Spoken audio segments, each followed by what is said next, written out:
714-2188. You can call me anytime, Monday through Friday, 12 p.m. to 4 p.m. Central Standard Time. Some of you guys have called and been like, "Is this Levi?" Yes, it really is me. Now I do have a Fanison, which is also down here, which is my on-demand. Well, I guess you can't really see it. Which is my on-demand AI digital twin. You can go talk to them as well. It's basically programmed with all my YouTube videos and everything that I've covered, so you can go talk to that, which is on demand 24/7. Or you can just call me, but you got to call me at these times. So, just wanted to say that. Just wanted to get in.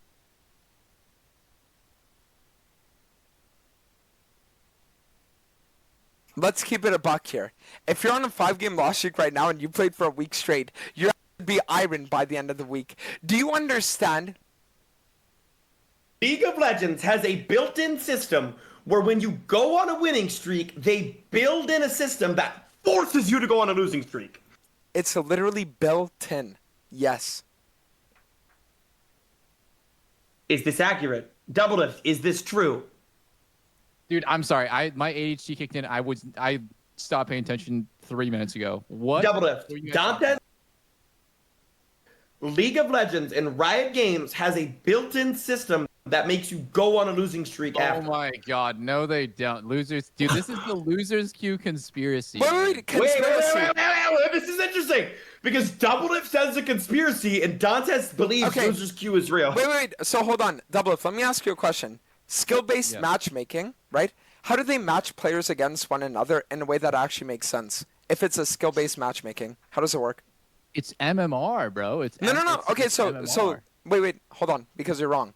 If it was purely MMR based, then why isn't that some people for 50 games in a row always get the better team with the better MMR and the better chance to win? Why does this not happen sometimes for people 50 games in a row? Wait, I have another question. And Double Lift. Because I was looking at bias towards the outliers. Like, you only remember and you only hear about when people have an exceptionally rare experience. No one is going to tell you their last 20. Some of you may have heard about the flight from Las Vegas to Atlanta that had a passenger that apparently tried to hack the Wi-Fi and set up a phishing page and booted everyone off and all this crazy stuff. But I'm going to get to the facts. I did a lot of digging to figure out exactly what happened because there's a lot of contradictory reporting. Some people saying that federal agents boarded the plane and arrested this person. Other people said that's not what happened at all. And I think I found everything that really did happen. Now, as for a little bit of context, yes, this really did generally happen. This was from Las Vegas to Atlanta, Flight 591, and this was after the DEF CON conference. It's a cybersecurity conference that has a lot of hackers, and it's got a reputation for shenanigans, especially from that infamous hacker 4chan. These are images I obtained from one of you guys of a YouTuber getting out of his trial, because this YouTuber just got sentenced after pepper spraying a random man who allegedly lost 80% of his vision. And this is all while the dude was claiming it was self-defense. And despite the surprisingly light sentence, the judge added one condition that could actually completely derail the entire way the dude makes content. So, if you guys don't remember, this guy is Richard Mazza. He's a YouTuber who runs the channel called Freedom of the Press, and it's built around something called First Amendment auditing. And the actual legal concept of First Amendment auditing is essentially filming in public spaces, usually aimed at government buildings, cops, or public officials. It's basically auditing the people who are in a position to restrict your rights if they overstep their authority. But what Mazza and his group do, or did, however, I mean, that's a little bit different, because instead of just pointing a camera only at anyone with actual power, they set up outside places like grocery stores, fast food restaurants, shopping centers, and film completely random people going about their day. I literally don't have depth perception. I'm disabled. So why are you filming a disabled cancer survivor? Well, maybe I wish the cancer would have killed you. How about that? Oh, that's what you're doing? Okay. Make sure you're recording. I'm gonna leave this right here. That's all right. It's kind of just like, hey, let's harass these people for content, and if they react, we pepper spray them. That's essentially the kind of content he made. It was so insufferable to watch. Is this for like an advertisement? No, it is not. Am I going to be in something or? What would you like to be in? Oh, nothing. Nothing, that's why. Oh, you might. For what reason? It's just out of curiosity. Because of your curiosity. I'm working on a news story out here, and I didn't want to be interrupted, but you felt like interrupting me, so now you're going to be the star of the show. No, I was just saying because you were recording image of my car. Oh, which car was yours? Because from all the content I watched, it seemed like his goal was to get someone so uncomfortable that they just reacted, because those reactions are what get the views for him. What are you doing? No, what are you doing? Why are you doing that? Is there a reason? Oh, you're weird. You're weird. So back in March, that formula ended up with Mazza following a guy named Paul Rubino, a maintenance worker, to his car outside of a Mountain View Costco. Mazza stuck his camera through Rubino's open window, and Rubino pushed it away, and Mazza responded by pepper spraying him right in the face. Talk about a disgusting overreaction. Like, he's the one who's following the guy out and putting the guy under pressure, but when he pushes away the camera, he decides to pepper spray him. And it gets worse because unfortunately, Rubino ended up in medical trouble over this, and he described something close to total vision loss for over a week after this happened, and lingering issues even way after that. And Mazza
aggravated assault with a lethal, deadly weapon, and unlawful use of tear gas, which together carried a potential sentence of up to 7 years in California state prison. So for anyone unfamiliar, a no contest plea basically means the guy isn't admitting to guilt outright, but he also is not fighting the charge. So for sentencing purposes, court treats it more or less the same as a guilty plea, but it does carry one advantage down the line, which we'll get into later on in this video. And while this outcome was way lighter than anyone really expected, it does get a little bit interesting because first of all, he didn't get any additional jail time. He was accredited for the 6 days he'd already spent locked up after his arrest. And that was basically it as far as incarceration goes. And on paper, that might sound like he basically walked, but I guess the rest of the sentence tells kind of a different story because he's now on a 1-year court probation, meaning he's not under any formal supervision, but he has to stay out of trouble and consent to being searched by police without needing probable cause for that whole year. And he also has to pay $165 to the state's victim restitution fund. And of course, he might actually owe Rubino a separate restitution once that amount gets sorted out. But there are 2 conditions that actually matter here because now he's permanently banned from possessing pepper spray anywhere in California,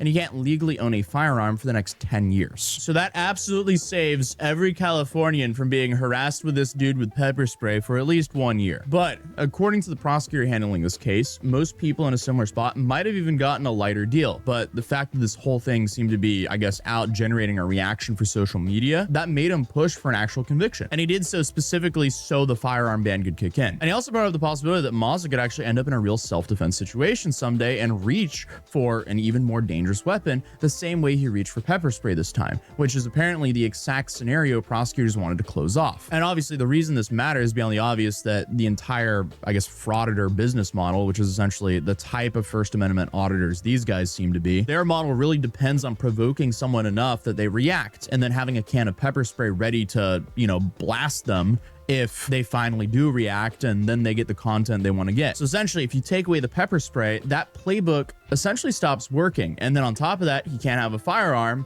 So that leaves him with not too many tools in his arsenal to actually defend himself. So maybe, just maybe, he'll stop making content like this. Because at the end of the day, is it so much to ask for the right for every person to be able to leave the house and hang out in public spaces without being harassed by some sort of IRL streamer or YouTube prankster or some First Amendment frauditor for content online? We should be able to be in public spaces without being milked and farmed for content. This is just so bad. And I feel like nobody wants to live in a society like that. So at the end of the day, I'm happy they're doing something to him, even though this is the lightest of light sentence you could have possibly have gotten. But I mean, the dude, you can still go out and film people. That part's still legal, but I guess the part of the formula that actually generated the viral moments and the ad revenue is now off the table for him. But whether that actually changes his behavior going forward or just pushes him towards some other version of this content, I don't know.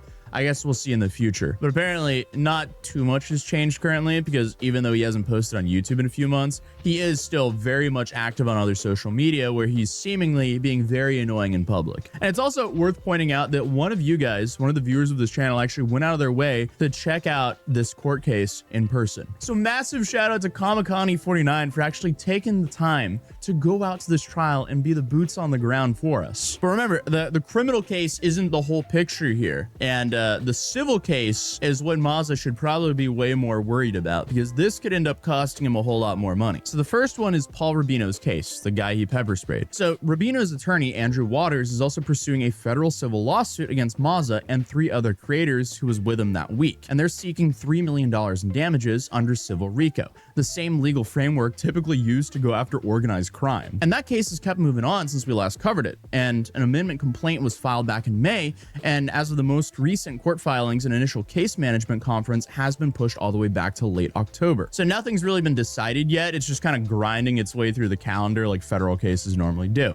And here's where the no contest plea actually matters from the other case, because Mazza didn't plead guilty outright. His plea technically can't be used directly against him to prove liability, at least not under California law or federal evidence rules. So Waters has said that he still intends to try to get a conviction in front of a jury anyway, as he's also gone on record calling the criminal sentence a pretty light outcome given what he describes a broader pattern of behavior from the group, adding that neither he nor his client were given a heads up before the plea deal was finished. And then there's Troyan, because Mazza wasn't the only Richard in this group. You have Richard Troyan, the Canadian content creator behind the True North conspiracy.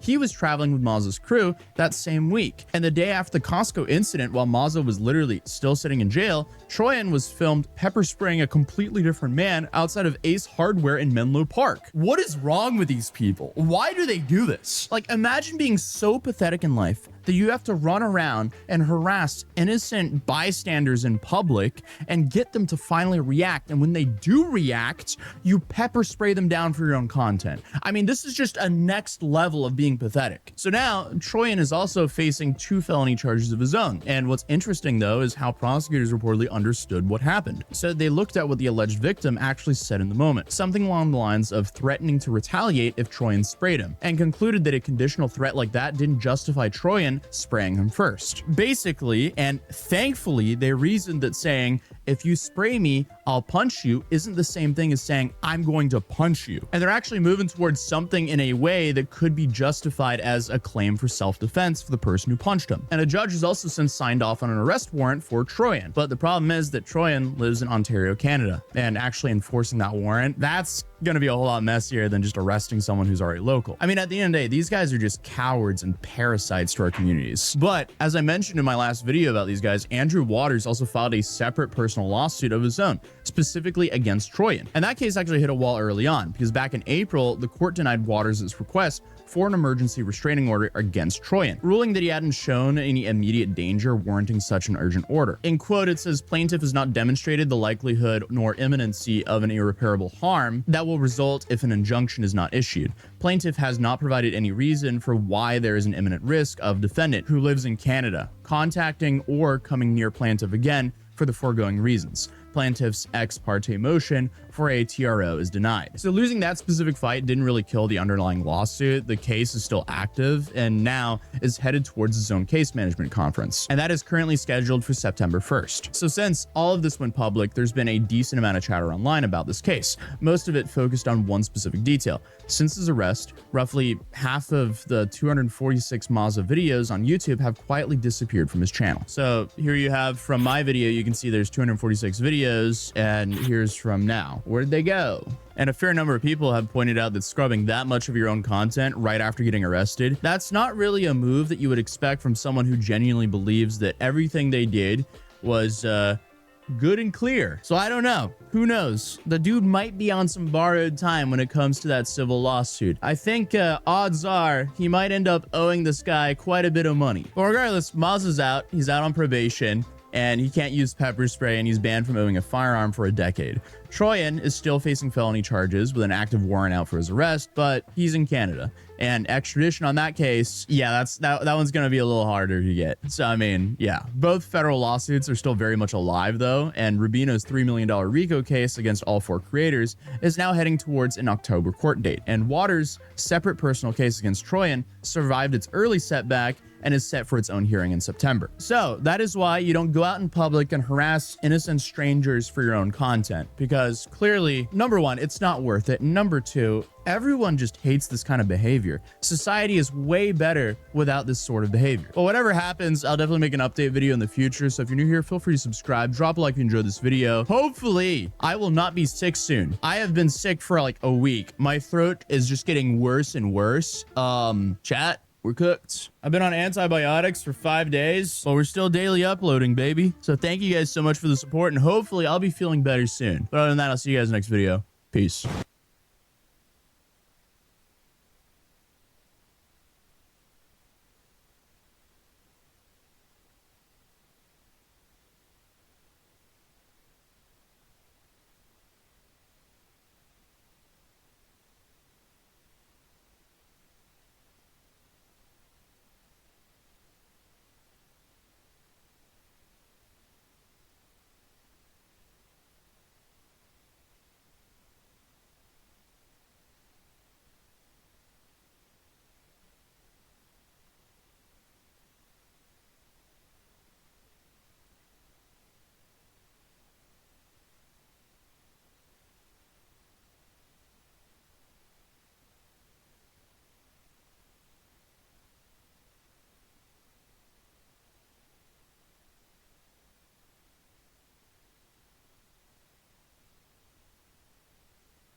Hello wonderful person, this is Anton, and today we're going to be discussing the history of planet Earth, but specifically the moment, or the moments, when life on the planet potentially almost ended. In other words, we're going to be discussing extinction events. And though normally when we think about mass extinctions, we usually think of massive asteroids hitting the planet, kind of like what happened to dinosaurs, the geological record of the planet tells us that the story of extinctions is way more complex and sometimes involves events that we still don't understand and events that could be actually quite terrifying. But today we're going to focus on one of the most well-known and one of the most powerful extinction events, the one that's referred to as the Big Dying Event, that happened approximately 250 million years ago and whose origin and whose cause is still not actually that well understood.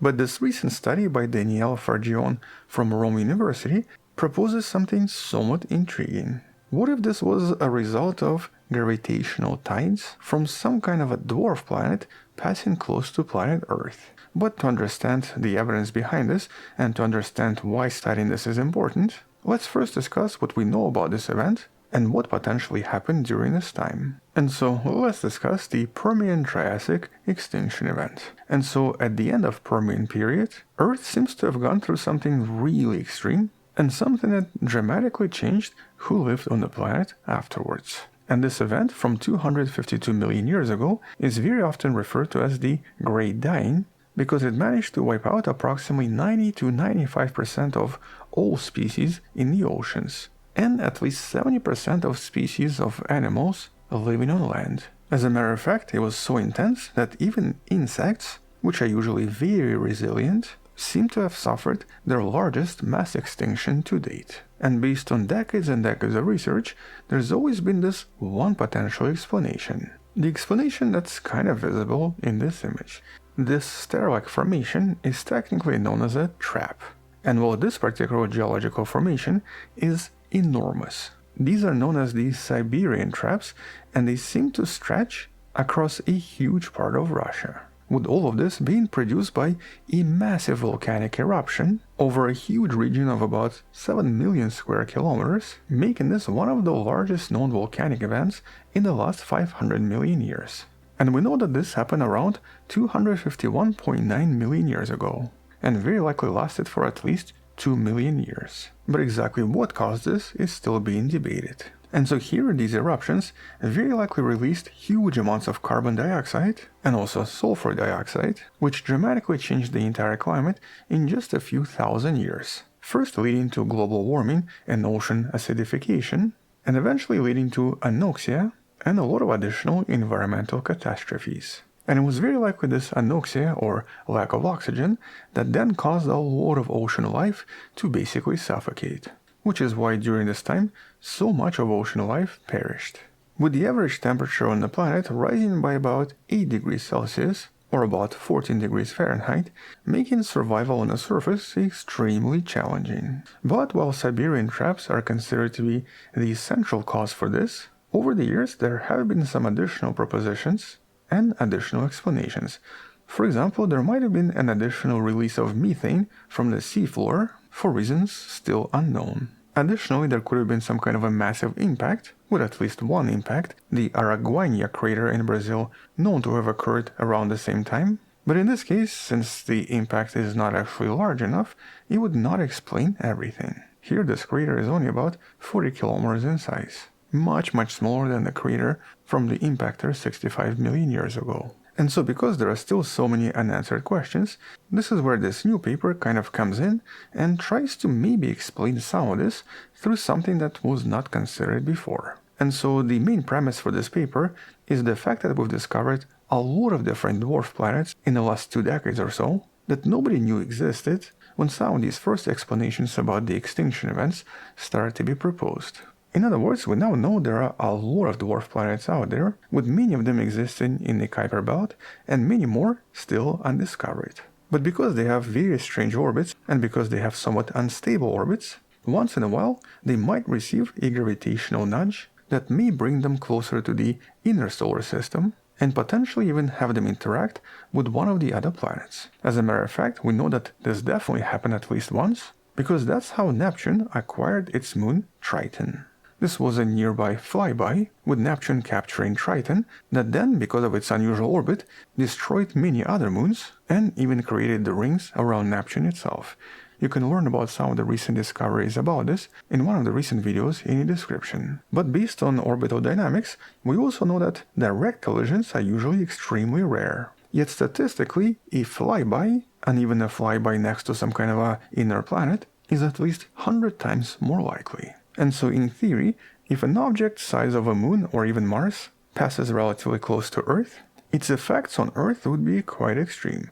It would actually produce some of the most extreme tidal forces in the history of the planet, kind of similar to the ones that were produced by the moon when the Earth was just formed. And while the math in this case is kind of terrifying, because the strength of the tide grows with the inverse cube of the distance. And so, for example, if the moon was about 10 times closer to Earth right now, it would not make tides 10 times higher, it would actually make them 1,000 times higher, with Daniel Fargion's calculations suggesting that if such a flyby occurred somewhere between Earth and the moon, it could create oceanic waves over 1 kilometer in height, basically a mega tsunami rivaling those created by an actual impact. But in this case, even more disruptive would be the energy release, with energy deposited by these tides growing with the inverse 6th power of the distance.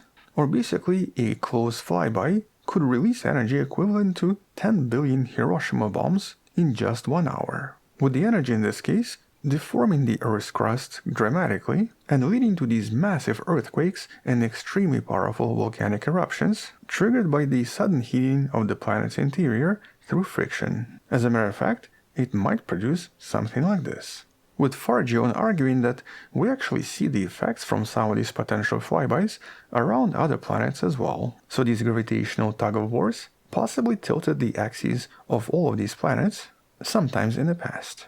And though for Earth we believe that our axis is tilted because of a direct collision with Theia, for other planets it could have been because of some kind of a relatively close flyby. And in this case, there is evidence for at least one collision for most of the planets, including Jupiter, which seems to have a slight tilt and an unexplained internal heat source that could have been the result of some kind of a collision. But more importantly, for planet Earth, we actually do have some unexplained phenomena when it comes to the fossil record, especially when it comes to the record of corals.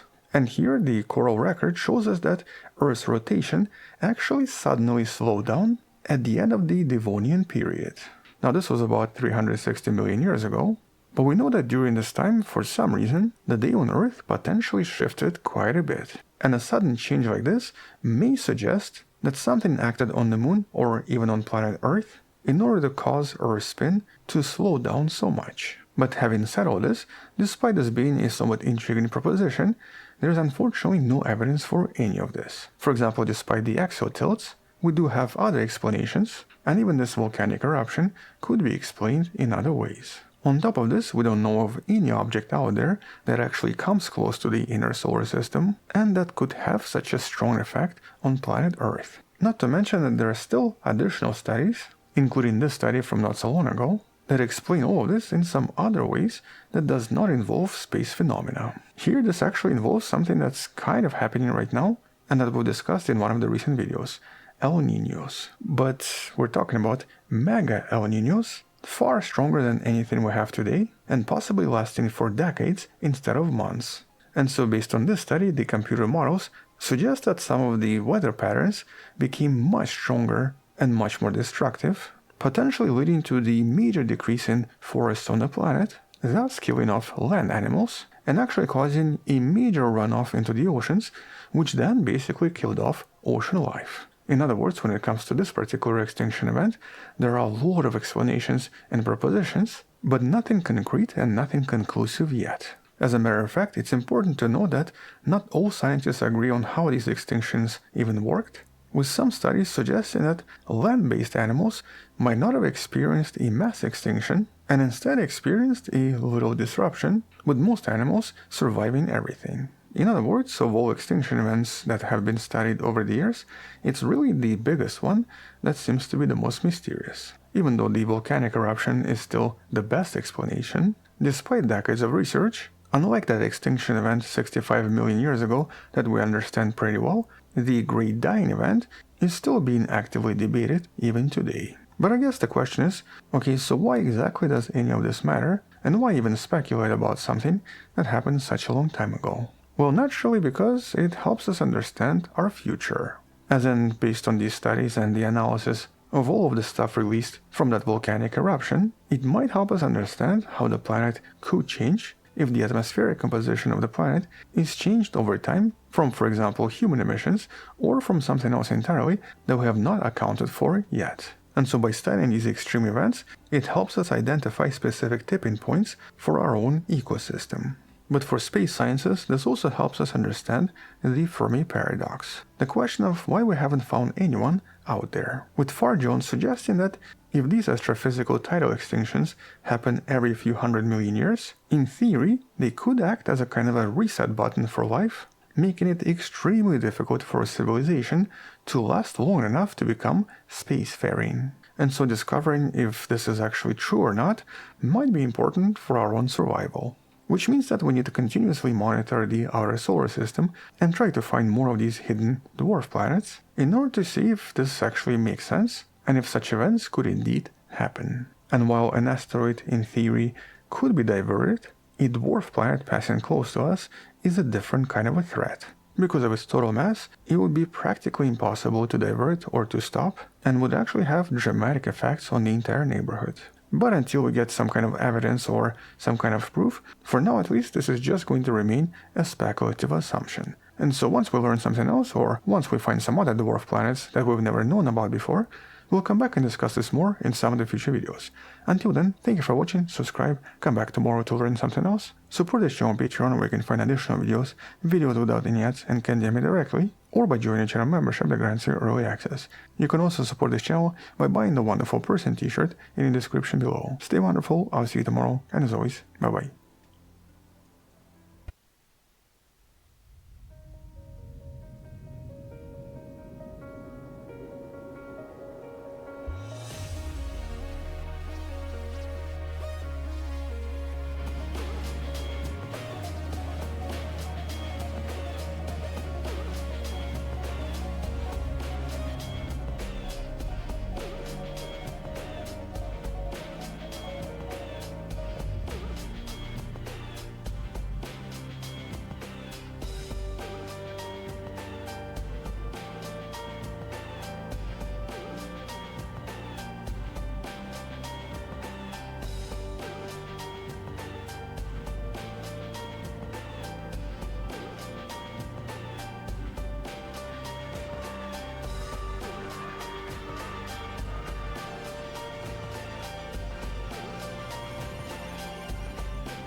Who would have thought delivering a cheesy gordita crunch at midnight would have turned into an 8-year prison sentence? It's a brutal world we live in. If you enjoyed the video, don't forget to like and subscribe. It's an easy way to support the channel for free. Let's get off into this.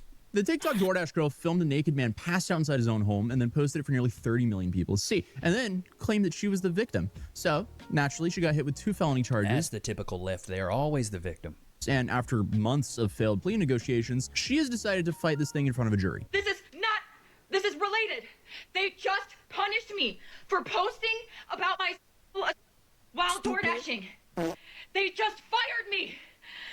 She's about one sneeze away from losing a chromosome.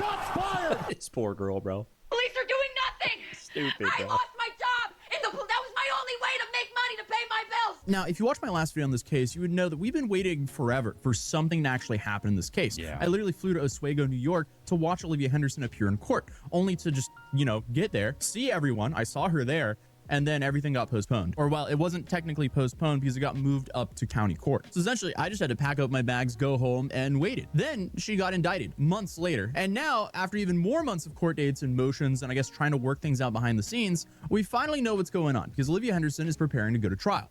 The internet can't seem to get enough of the criminal case of Olivia Henderson. I'll be honest, she looks like she was made in a hurry. Why does she look like an assistant librarian? Like she ain't even the main one. The now former DoorDash driver on TikTok claiming she was harassed by a customer, naked, asleep on his couch, when she delivered his order last year. But where's that same energy, though? Like, you walking down this hall, you ain't got that same energy? Then police charged her because she recorded him and posted the video. So she appeared in Oswego County Court again on July 31st, and Olivia and prosecutors have failed to reach a plea agreement, which is pretty big because remember, what she's accused of doing here back in October 2025, Olivia was delivering a DoorDash order when she arrived at a customer's house, and according to her, she found the door open. And inside was a dude passed out. I'ma find the door open On his couch, naked from the waist down. Police later said that he was drunk, unconscious, and incapacitated. So Olivia recorded him from the outside of the apartment and which begs the question, how did this man even order a cheesy gordita crunch? Posted the footage to TikTok where it absolutely exploded. And we're talking 30 million views. I mean, that is a lot of people seeing a passed out dude naked. That is not ideal, especially that is a lot. 30 million is a lot. Because obviously this was without his consent. Then she also claimed that the man had intentionally exposed himself to her and said that she had been assaulted. Because put a one in the chat if you agree with this. I believe this should be in the same realm as somebody who's a peeping Tom. You want to film somebody in their house, butt booty naked, with their phallus out. That's the same thing as a peeping Tom. That's weirdo behavior. Those guys get time. Those guys get in serious trouble. I think she should get in at least the same amount of trouble if she was a man doing this.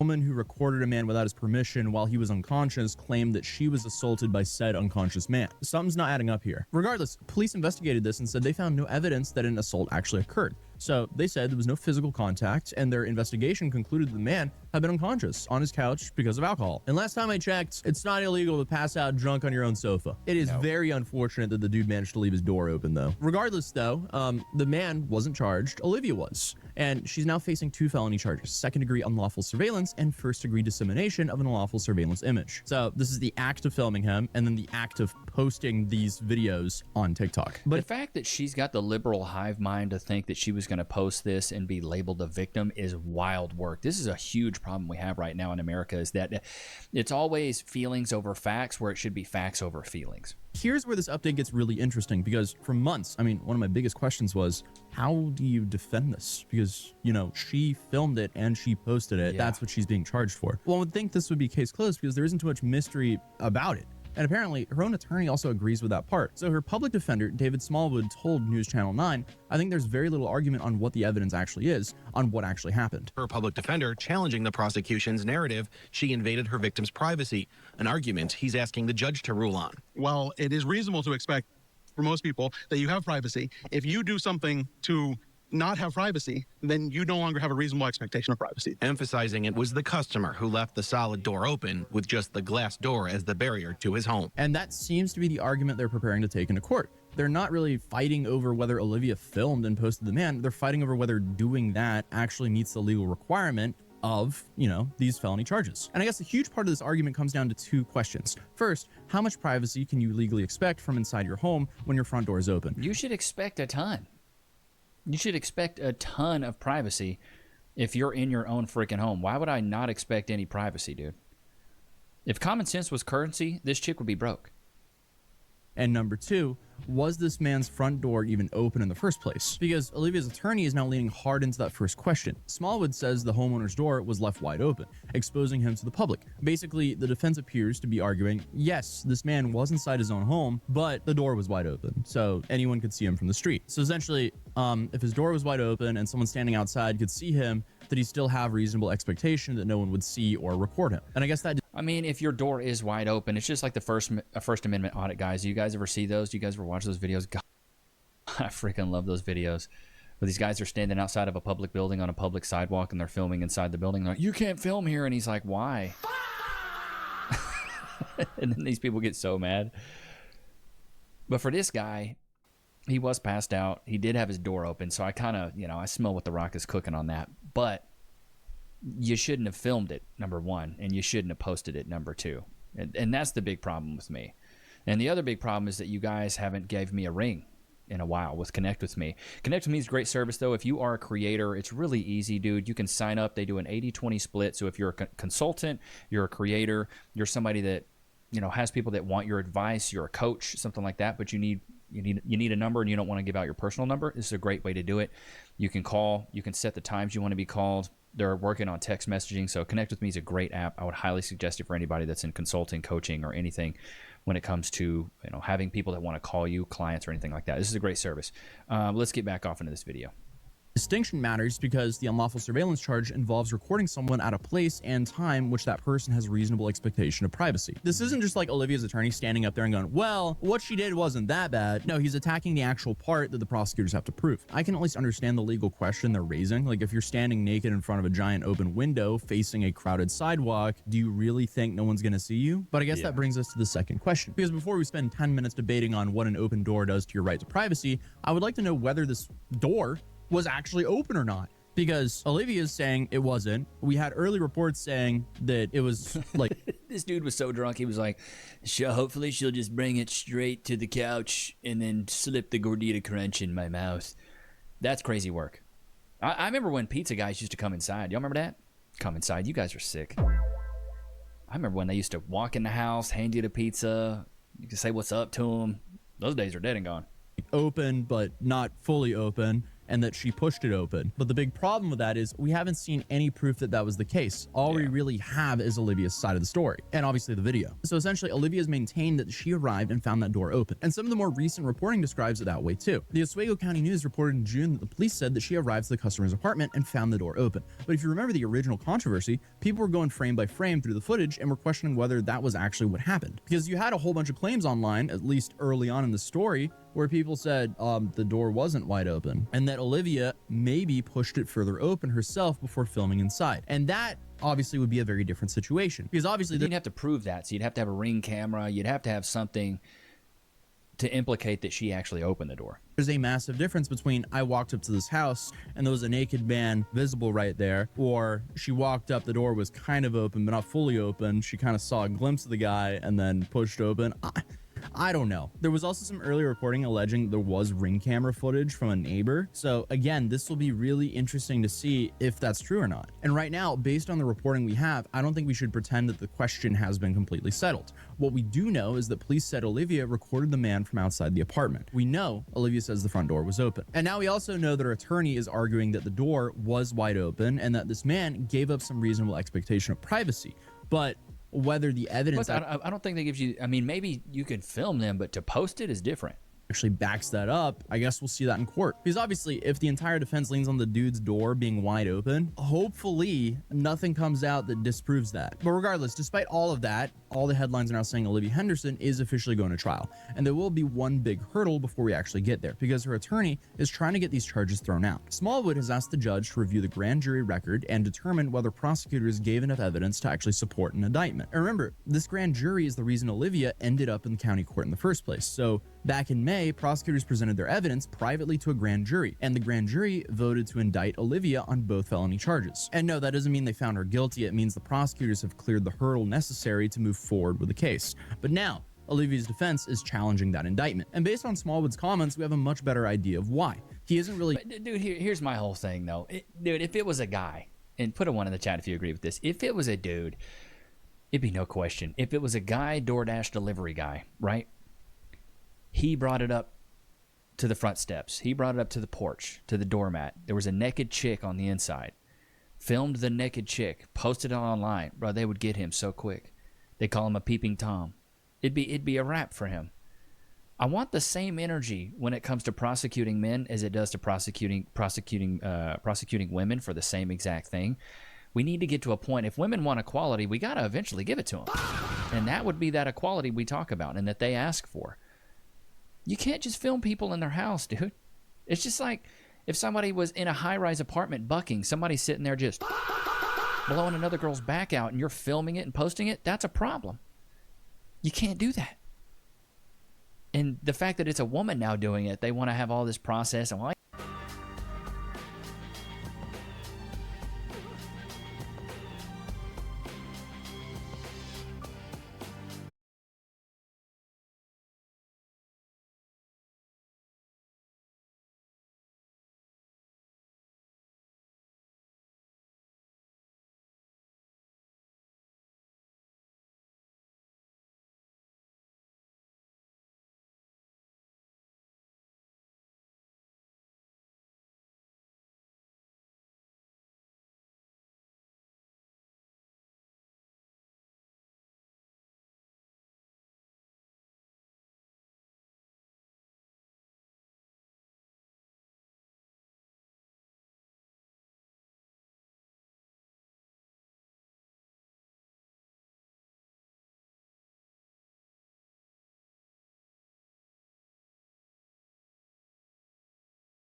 my boyfriend Asmongold. It must be a massive day for the unemployed. Let's talk about it. A massive day for the unemployed. That's me. Asmongold's bad situation is getting crazier. Unjust ban, by the way. Unjust. Completely unjust. He made a whole ass response, doubling down.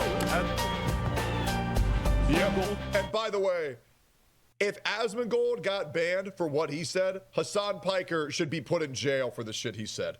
Because that is how much less severe and how much less extreme the shit he said is to what Hassan says on a daily basis. Stands by border force comments amidst Twitch ban. Twitch hit his Zachrar channel with a 2-week ban and prompting backlash from Destiny and calls for permanence, while Asmongold accuses the platform of a left-wing bias and double standards. Hey guys, it's me again. Hi, sisters! Apparently...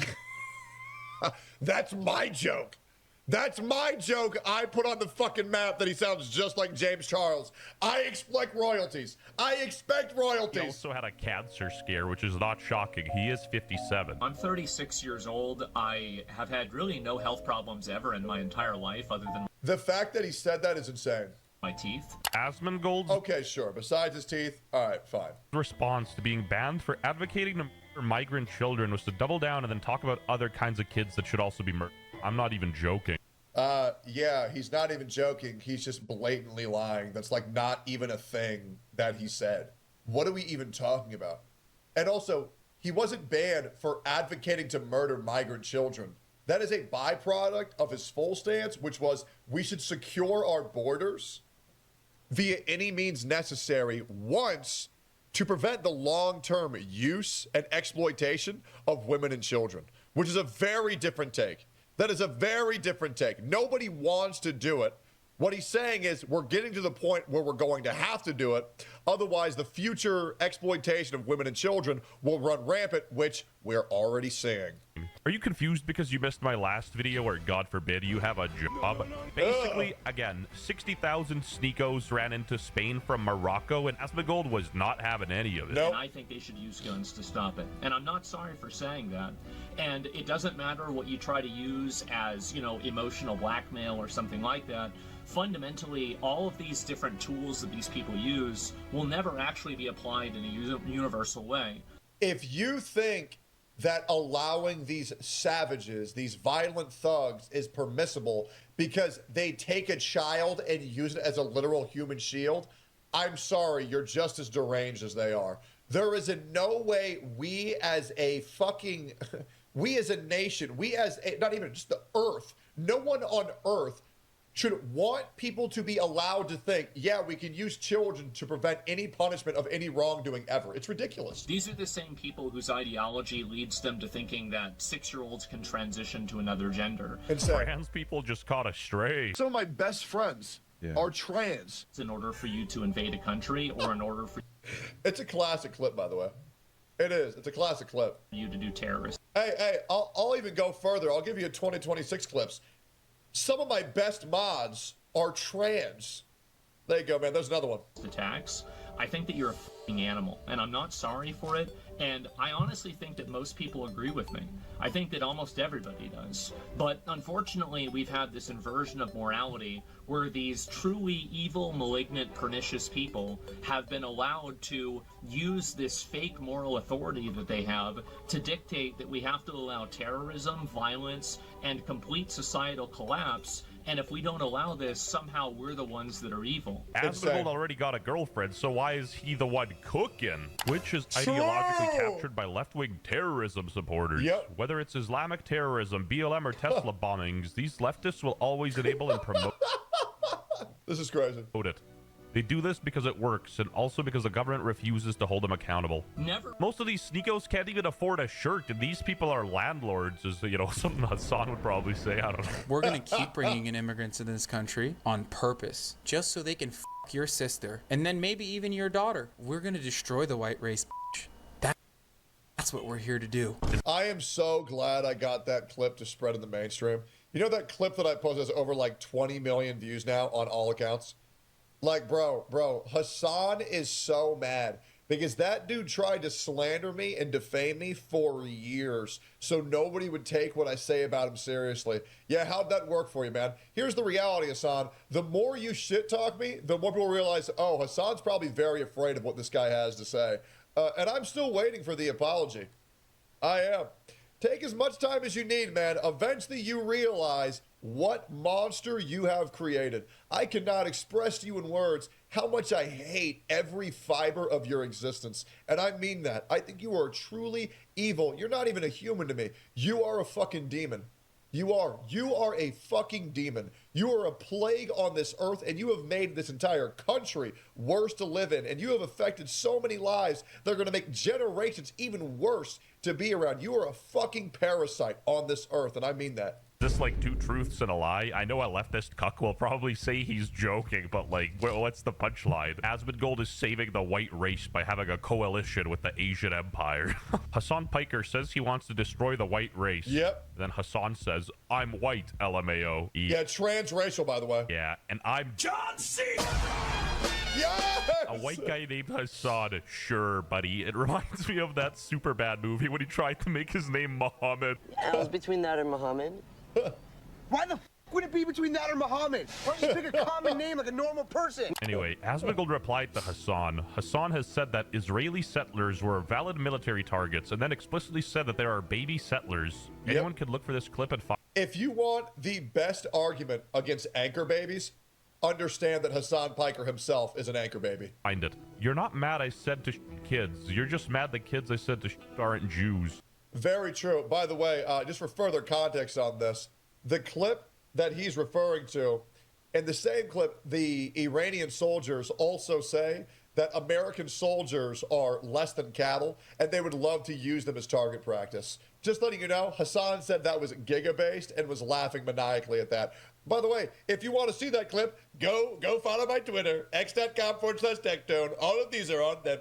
You can find many tweets just like them. They're all fantastic. I've seen a lot of tweets, but the ones Tectone tweets, quite frankly, amazing. Definitely check them out. I fully endorse them.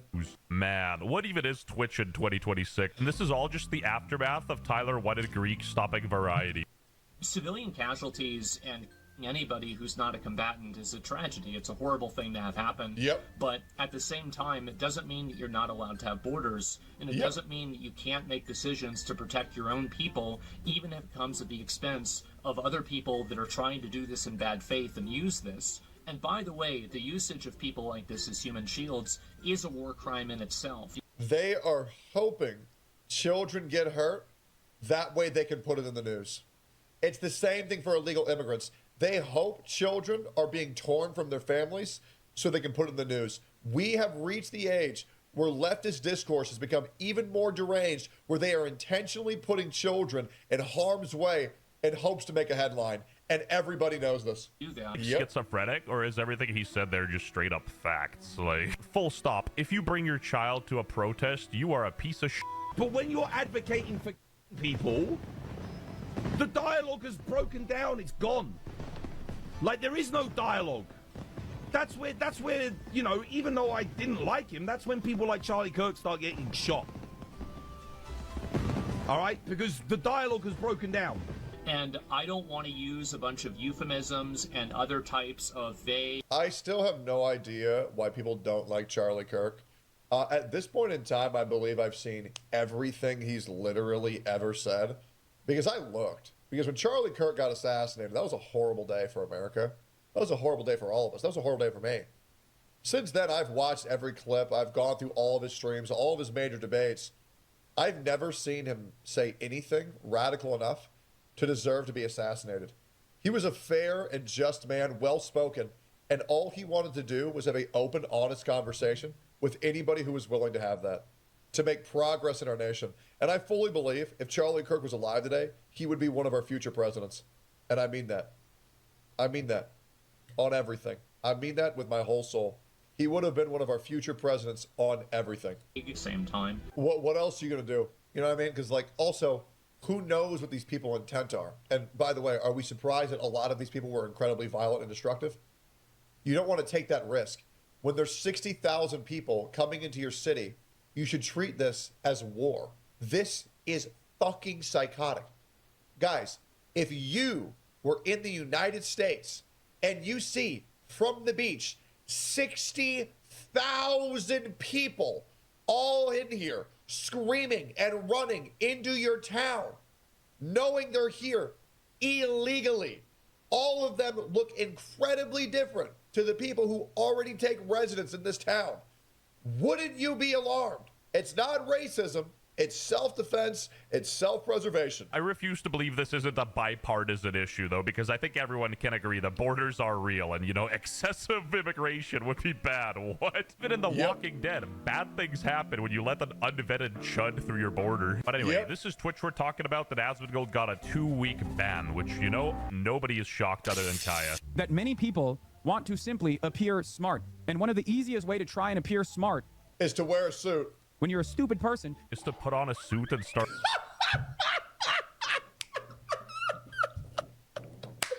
Yeah! Same brain! Same brain! It's a WestJet. That's why you my boy. Bam! Yes, sir. And one of the easiest way to try and appear smart when you're a stupid person is to put on a suit and start LARPing. Is to say horseshoe theory, two sides of the same coin. I'm actually a moderate. I'm actually right at the center of these two different dangerous forms of commentary. Brilliant. If you're not a radical, you're stupid. You heard it here first. And then, what the? Even Elon Musk got involved with the Twitch drama. Why does Twitch have this double standard? He means what he says. He even replied to Asmongold's Frogan. What? Fuck you, you little. You're lucky I'm on YouTube. Hey, you know what? I'll take it. I don't give a fuck. Hey, listen, man. At this point, I don't care. I don't care. I don't give a fuck. Hey, it is what it is. Here's the reality, WestJet. I'm gonna lay down a challenge for you. I'm gonna lay down a challenge. I know you watch all my reacts. I know you watch all my reacts. If I make 10 times the money that you do every month, you are no longer allowed to call me Asmongold's Frogan. How does that sound? However, if you even make 1/10 of what I make, sure, you can keep calling me that. Hey, it's up to you, man, if you want to accept or not. It's up to you. No, you don't want to go band for band with me, homie. You don't want to go band for band. Okay, you really don't.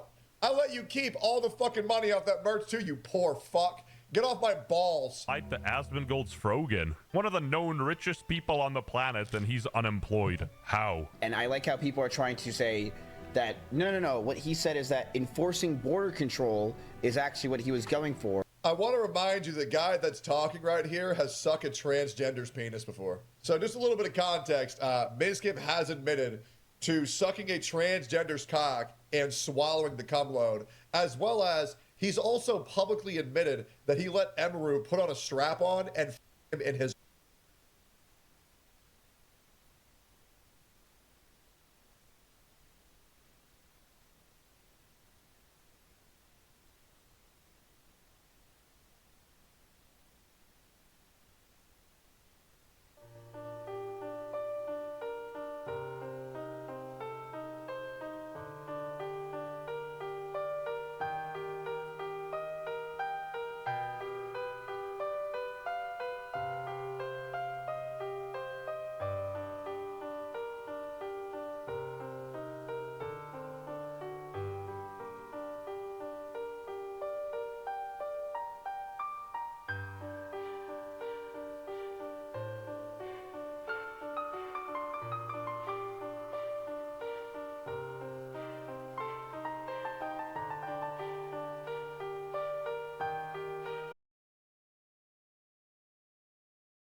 influencer manager, PR, marketing, and event planning expert. So she's a worthless bitch. And here's some of the brands she has worked for. And yes, we got a lot she of them. is very deep into the industry. Now, of course, like many others in the industry, she has a seething hatred of white people and men. Yeah. Here's just a small compilation of her tweets about white people and men. Here's one saying you can't be racist against white people. And then in response to a complaint from a gamer saying sounds about whites. Then down here calling someone a mouthy little white boy. Can you imagine if somebody said a mouthy little black boy? Can you imagine that? Oh my god, they would be fired so fast. It's crazy how white people put up with this amount of disrespect and we don't equally. We need to chimp out. We do. We need to chimp out in a big way. And then over here, blaming white men for all the problems in the industry. Yeah. Here saying F him and F all white folks like him. Yeah. And then also just saying more ridiculous stuff about white people. What a stupid And of course, bitch. I don't know for a fact. Maybe she identifies as a different race. This is the gaming industry in 2026. But she looks pretty white to me. So besides the blatant racism here and the misandry, she seems to be another self-hating white person, which to me is one of the most pathetic things you could ever be on the planet. On top of that, she's a hypocrite, because of course she is. In other situations where her friends were being attacked, she said it's never okay to use race as a personal attack, despite having an entire compilation of her doing just that to other people. I don't know why anybody would even try to, I mean, again, we all know that these people are super hypocritical. You're going to have a million examples of them being hypocritical because they don't have any values other than trying to tell everybody else what to do. By other people, I mean white people. Yeah. Now, before we get into the current stuff, you have to obnoxious. understand that Marathon is the sort of backdrop of that. And I also want to give an update on this absolute dumpster fire of a game. We all know the player numbers for this game are atrocious, and Sony sunk billions into acquiring Bungie to make this game their future. And with less than 2 million copies sold, things are looking very grim. Not to mention the very disliked decision by Bungie to reallocate their resources from Destiny 2 over to Marathon. And how did that work out for them? Still well, haven't right pulled the now, plug yet? Destiny 2 is sitting at 35,000 in-game It's players. like a month after an that release, too. astoundingly good number for a game that is literally dead. Like, there's nothing else coming to this game. It's over, and yet people are still funneling into this game at a rate that is around 10 times that of Marathon. Now, speaking of Marathon, the shills are doing everything in their power to continue to try to pump some life and good PR into this game. Of you can course. see shill posts like this saying Marathon has been I don't seeing even a think this is a shill post, honestly. resurgence of players with the release of their PvE mode to the game. This tweet being posted about a week ago. And you can see this strong resurgence to 14,000 players, by the way, with a massive introduction not a of big deal. PvE mode. And overall, how's it doing today, a week later? Oh, look at that. It's Can't sitting understand at why they hate men. 3,000. A lot of women have negative experiences with men that they try to externalize and then put on every other man. That's usually what happens. And then they also do it because they think that they can get away with it. It's like a way of social messaging. Women do consensus-based social messaging. A person like that would probably be talking about how great Hitler was if Hitler won World War II. They don't really have any values other than consensus messaging. You shouldn't look at them as anything other than just obnoxious, attention-seeking retards. In-game players, ladies and gentlemen. really The what they are. future of Bungie. What a great investment by Sony right here. They've made such good decisions. They've pulled all the right levers with these series of decisions. But as you can see, going down here to the max chart, not like the cropped small time frame that we saw in the Shills post, this is the massive resurgence that he was talking about. Yeah. The massive resurgence. Well, it did double the player to base. 14,000 Just players. didn't matter. Only a tiny fraction of the number we saw then in also it release. went down and even what worse. happened? After that resurgence, it actually dipped lower than before PvE mode was introduced. That's how bad things are for Marathon. But wait. It's over. do not introduce Steam DB numbers or Steam charts, anything like that, because marathon shills will threaten violence on you. Yes, they're totally not insecure, and they're totally normal people defending marathon to this degree. But let's get back to Leanna Rupert. What's her connection? Well, of course, she is a former community manager for Bungie, and when isn't that weird as fuck that this girl is going around saying that, like, so wait, is what she's saying that the company that she used to work at had a fan that, like, was violent to her in real life? Like, I mean, I'd say that's like, I mean, I don't think it's defamation, but it's like just super, like, that's insanely unprofessional to do. Like, who the fuck says that? She saw all this discussion about Destiny 2 and Marathon, she felt the need to weigh in, saying the only way to keep Bungie alive is to support Marathon. Yes, they were literally begging. Let's listen to a community manager about that. That's like listening to the secretary about what a legal firm should do. Actually, that's not true. Secretaries at legal firms generally have legal experience. A secretary at a firm that has nothing to do with that. This is like a janitor. You're a janitor. To go play Marathon, and it's the only way to save Bungie. Don't you want to save the billion-dollar corporation? Go spend your money on Marathon.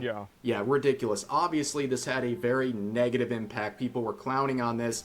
And you have the related post like this, where a user asked, if you can really give me with a hand on your heart, your word, that this really has an impact, I'd buy Marathon in an instant and spread the message as we all need Destiny 3. And then Leanna responds with a hand over her heart, ensuring that you should go and buy Marathon, even with the subtle promise that it might get Destiny 3 to actually happen. And then we have this series of interactions that is downright embarrassing, where eventually you can see Leanna claiming that the acquisition of Bungie by Sony was an emergency acquisition, and that Bungie was already below the red line before Sony acquired them, which... There's no way a community manager has the detailed information about the complexities of a merger that's that big between executives. Like, I find that to be very unlikely. I can only imagine how low that red line is now. Let's be real. Eventually they say... By the way, this girl is one of the people, like, these are the fake jobs that are invented to employ women. Like, every single, like, skill set that she has, none of them increase shareholder value. It's all just worthless fake jobs so they can feel good about hiring women. The funny thing is about... Like PR, marketing, you know, fucking, what was the other one? Community management. Nobody cares about this garbage. Discord management. What are we doing?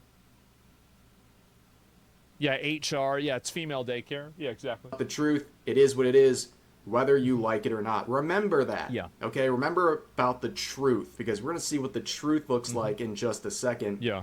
But Leanna also said you're entitled to be wrong and that they'll remain committed to the truth, because unlike them, they have access to info, including direct access from leadership and legal. If you actually had access to leadership and legal and you were talking about it in a way that was legitimate, you'd be violating any NDA that you sign whenever you leave any company. This is common sense. Everybody knows this. Every reasonable person knows that you're not going to share public information like this about the nature of a big merger like this. I mean, what do we even, like, this is insane that it's even happening.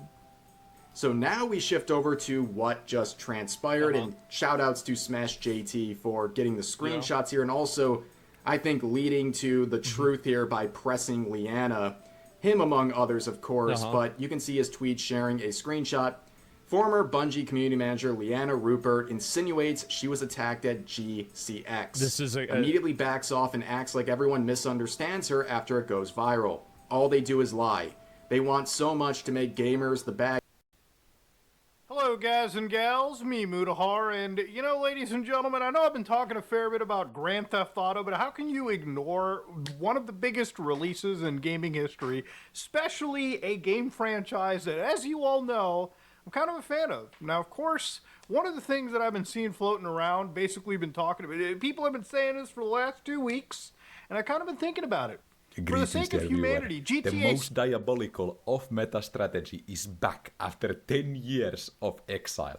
This is River Shen. Here are my masteries. Remember to take Summoner's Wrath for the Ignite Exhaust synergy. Then in the runes we go for some movement speed, quints, 1% crit, magic pen health, all the spice you can think of.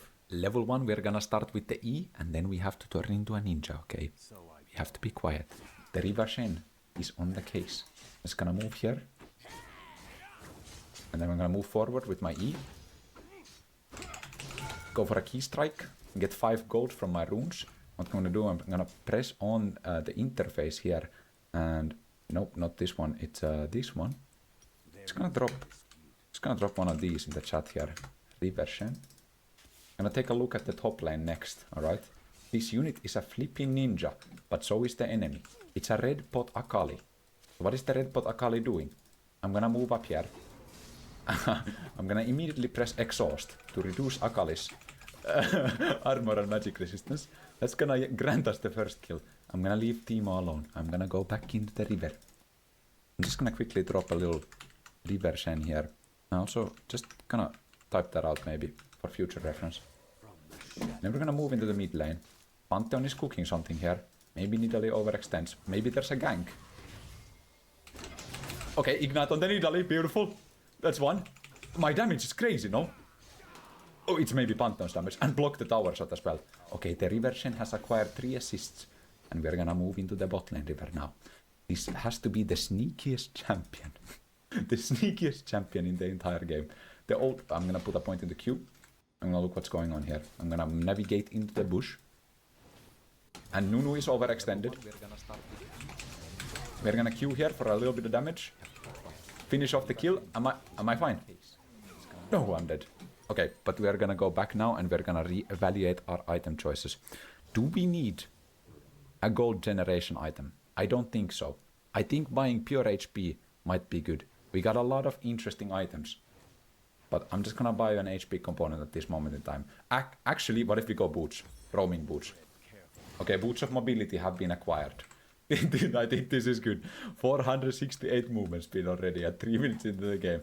Akali is quite low in the top lane. I feel like I should have navigated maybe towards the top lane. Top lane river instead of the bot lane river. I don't think you're supposed to be here.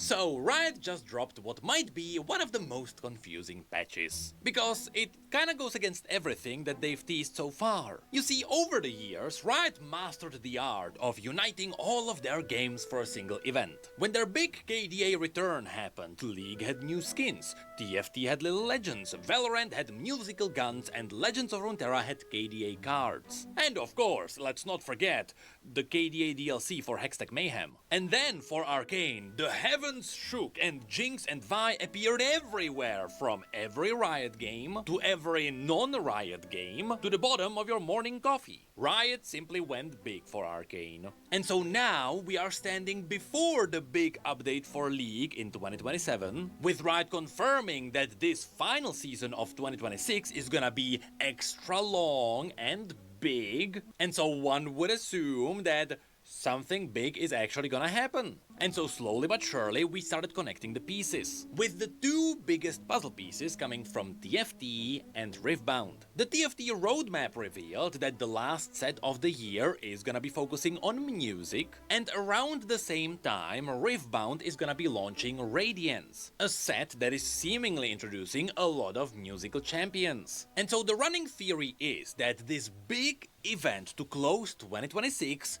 is gonna be the big return of KDA. And if that is the case, then what is she doing here? And also, what's going on with them? Yay. And if that is the case,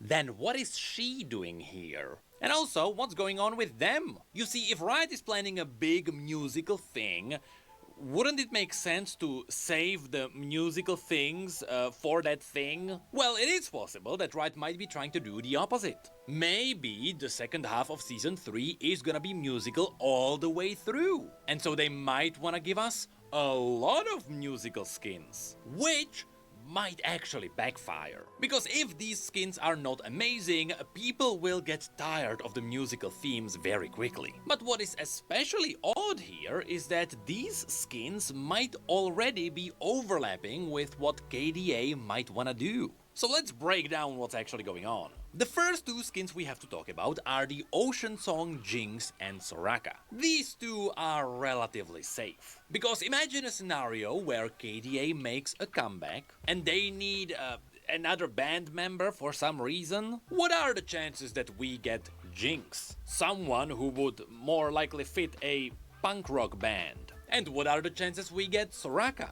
An alien with silence ability? Not very big, is it? So not only does this confirm that neither of these will be part of KDA, but yes, I believe it also confirms that punk rock is off the table, at least for this year. But when it comes to the skins themselves, of course they are part of the Ocean Song theme right next to Seraphine, and so it is all about summer pool splashing combined with music. Where Jinx actually got quite creative, although it doesn't really show in the game. You see, Jinx's machine gun is actually a guitar, and she even plays it in the Recall. And I'll be honest, it is awesome. But when it comes to the visual side, that is kinda where the musical references end. For the most part, most of her abilities are just splishy sploshy VFX, which also sometimes bring up, underwater mines? Well, that's a dangerous musician. But it is all carried by the beautiful sound effects. When swapping between Pow Pow and Fishbones, you can actually hear the sound of the instruments.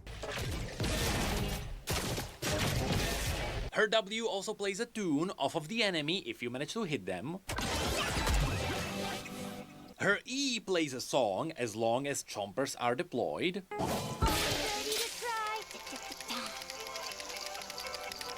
And her ultimate even plays a quick stinger. But I love the sound of her passive the most. Shoot you.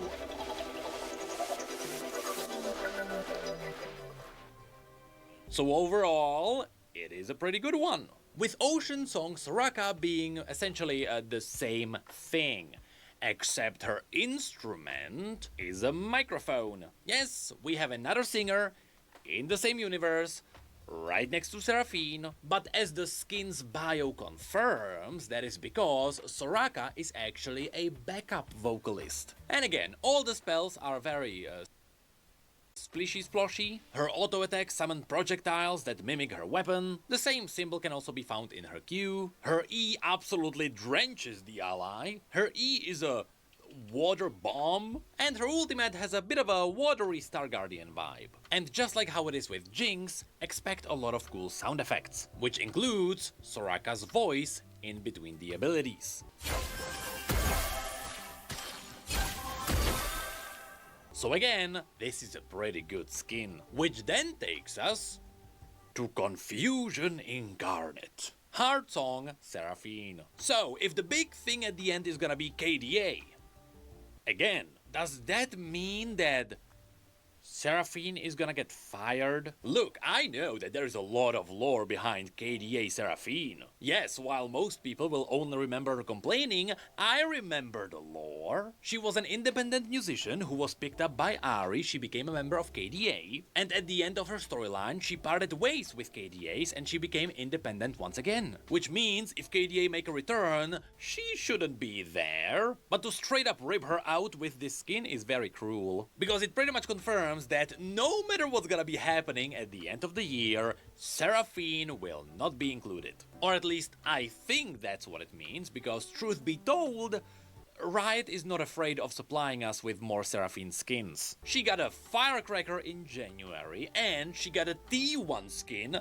last month. And right now, we are getting another one. So would it be really that bad if she got a 4th skin this year? But that is not where it all ends. Because next, as we dive into the Heart Song bio, we realize that this is a skin from a completely different universe. Meaning that because this is not tied to the musical KDA universe, this is just a completely different Seraphine. And the funniest part is, it is a legendary skin. Now, legendary skins usually do one thing. They give a champion a new fantasy. That is what inspires all the new animations and all the new models, all the new VFX, and yes, it is a legendary skin. There are new voice lines. But what if you take a champion with a very strong core fantasy and you give them the exact same fantasy, huh? In Seraphine's case, we have a champion with the fantasy of a singer, and they get a legendary skin with a new fantasy of a singer. How is this the second time it happened for Seraphine? Now, at least the KDA voice lines had references to the KDA musical universe, which of course is not a thing here. And because her universe is completely separate and there are no other champions here, her voice lines just feel entirely pointless. They don't talk about anything because quite literally there is no background. And so it is as if you just ask the writers to write more voice lines for normal Seraphine. The only thing that's different is that there is a new filter over the voice. That's it. And on top of this, she only has 3 interactions with champions. That is Lux, Taric, and Sona. And of course, it is these 3 champions because she is a support and she is more likely to meet them in the game. Which means, and I hate to say it, but this is the first time people might have actually enjoyed this skin more if it was actually a mythic variant of KDA or something like that. At least that way you wouldn't have to deal with the pointless voice lines. But in return it would be a gacha skin, so everyone would hate it more. But we are talking about Seraphine mains, so don't worry, a lot of people would still buy it. Anyway, the skin itself is actually good. I really like the design of the platform with the circles, but people will absolutely compare it to KDA. And unfortunately, yes, the vast majority of the color palette matches perfectly, though at least the mood is slightly different. This is a lot less serious skin, and it shows with the emotes. She has a foodie emote with 2 outcomes: either the food is delicious or it's very hot, her taunt summons fireworks, and her dance reveals something interesting. Now, I'm not sure what it is referencing here, but if you listen carefully, you might hear an entirely different musical genre.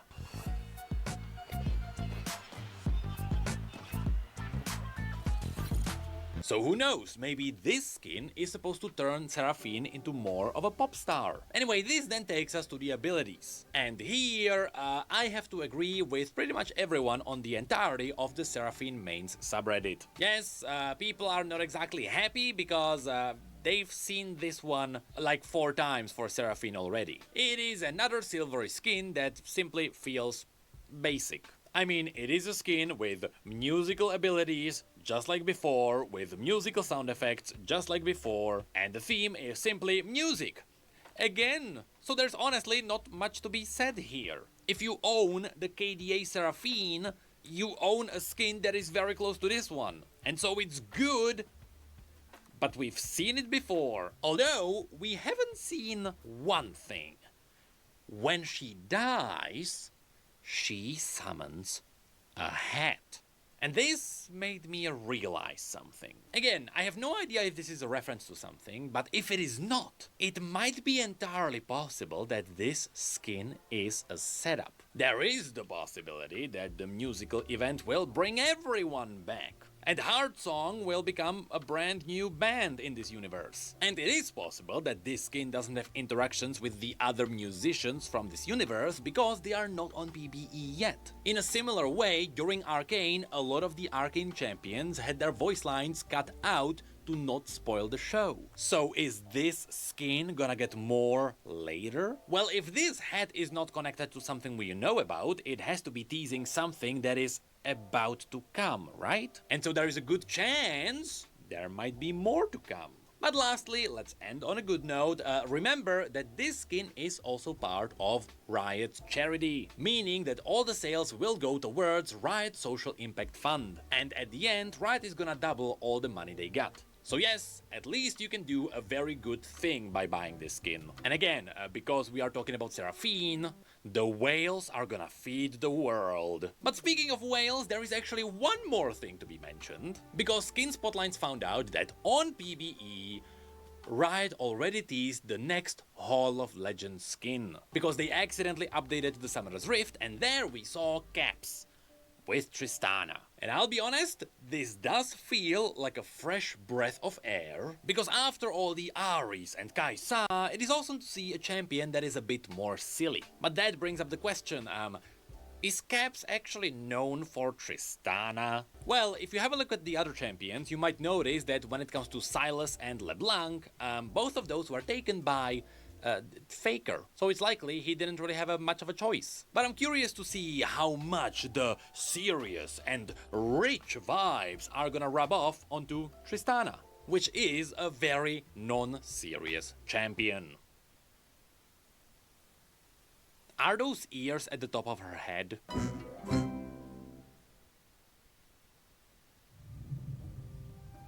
Money, clout, simping for a streamer, the abuse of a privileged position, and the power that comes with it.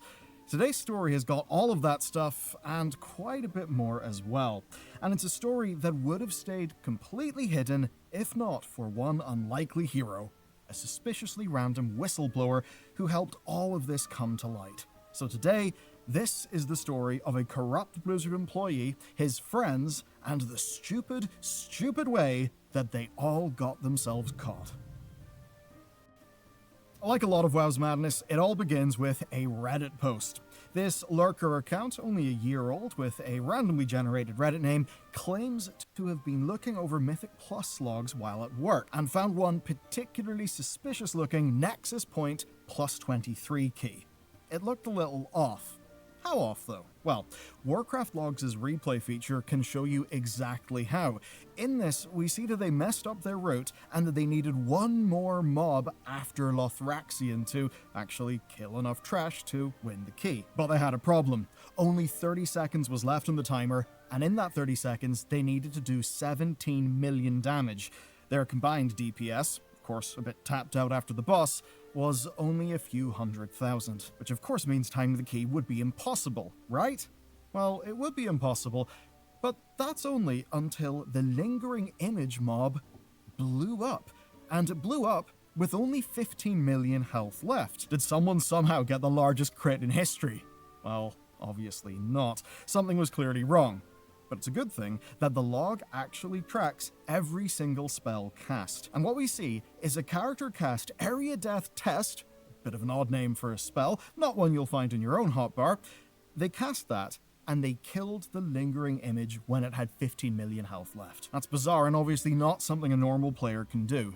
So clearly, someone used a GM kill spell to time the key. And, by pure dumb luck, this poster happened to come across this key and therefore caught this group cheating. And that is what set this whole story off. Now, of course, this isn't the first time players have used Game Master tools to cheat. In fact, the world first kill on Gallywix was actually by a guild called RAOV Quality Assurance, and they were able to use an exploit to access internal spells. That was obviously a bit silly looking, but Blizzard soon said that they had patched the problem. But here's the weird thing.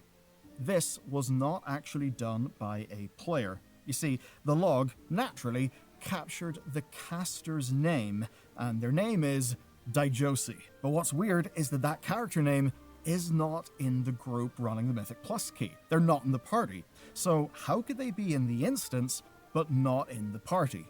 Well, only one type of WoW character can do that, and that, of course, is a Game Master character. Now, as soon as this post landed, people started digging and digging and digging. And it wasn't long before the character name was connected to this X account, Daijo DJ. Senior Quality Assurance on World of Warcraft was sitting right there on his X profile's bio. And even more funny, he was fresh to the team as well, and only moved on to World of Warcraft in May of this year. And even more funnily, there he was, happily posting exactly what he could do now that he finally had Game Master access. He made that post on the 8th of July, 4 days before the cheating occurred. Now, of course, you may be asking, why did this group log their fight and upload that to Warcraft logs if they were cheating? Well, as it turns out, they didn't do that. The log came from the tank, and the tank, as it turns out, was a pug. and that tank was logging, which means that this entire thing was basically caught by accident. It's quite literally the case that without the tank's log, this whole thing would go unnoticed and, of course, unpunished. Now, thankfully then, we've got proof of the cheat, and we've also got a culprit. You'd think that's just the end of the story. Oh, but it is not the end of the story, because then came the attempted cover-up. And by cover-up, I don't just mean him deleting his X account. With there clearly being more to the story, people just kept digging. Who are these players? Why did this Game Master cheat for them? Well, the original poster's title alleged that it was for their GM's favorite streamer, but did hedge that assertion in the actual post. Who knows, maybe they know more than they're letting on. I mean, I'm not entirely sure if I buy that they just happen to be checking random Mythic Plus logs anyway, like they claim. But what we then found out is that the streamer in question is Yarabyte, a, quote, 1% Mythic Plus title player. But the first widely spread information didn't actually come from her. It instead came from the Devourer Demon Hunter in the group. He gave Growl an interview and revealed exactly what happened. And it goes like this. He asked his Game Master friend, who was in the call with him and Yarabyte, for a quick favor on that final mob. Now, originally I thought that maybe he was just lying, maybe trying to cover things up. But with the interview's full context, not just the popular clip that's been circling around, it actually reads differently. It seems like they're just trying to defend themselves, but they're doing so in a really, really sloppy way. Like, as an example, the Demon Hunter blatantly downplaying what actually happened. You see, he went for the classic defense of, "It's just a joke, bro." So, supposedly, he didn't even expect the Game Master to do it, and he framed the whole thing as a joke that got out of hand, he admitted fault, and then turned it into a little bit of a rant about the struggle of resilient keys and the tank's routing mistakes.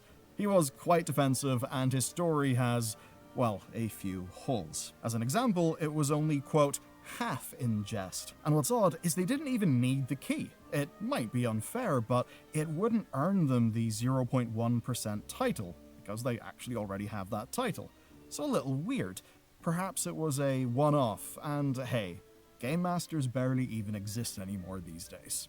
He even tries to suggest that the GM actually did it by accident, which is a little weird because that's also the GM that he, asked to do it. Jokingly. But what's perhaps more telling is there's no remorse whatsoever. He basically admits fault in one breath and then dodges responsibility and downplays in the next breath. A little weird. Now, the worst is when Growl brought up the other cheat. You see, the last mob was not the only one that was killed off. It's harder to notice naturally, but it also looks like Lothraxion was insta-killed as well.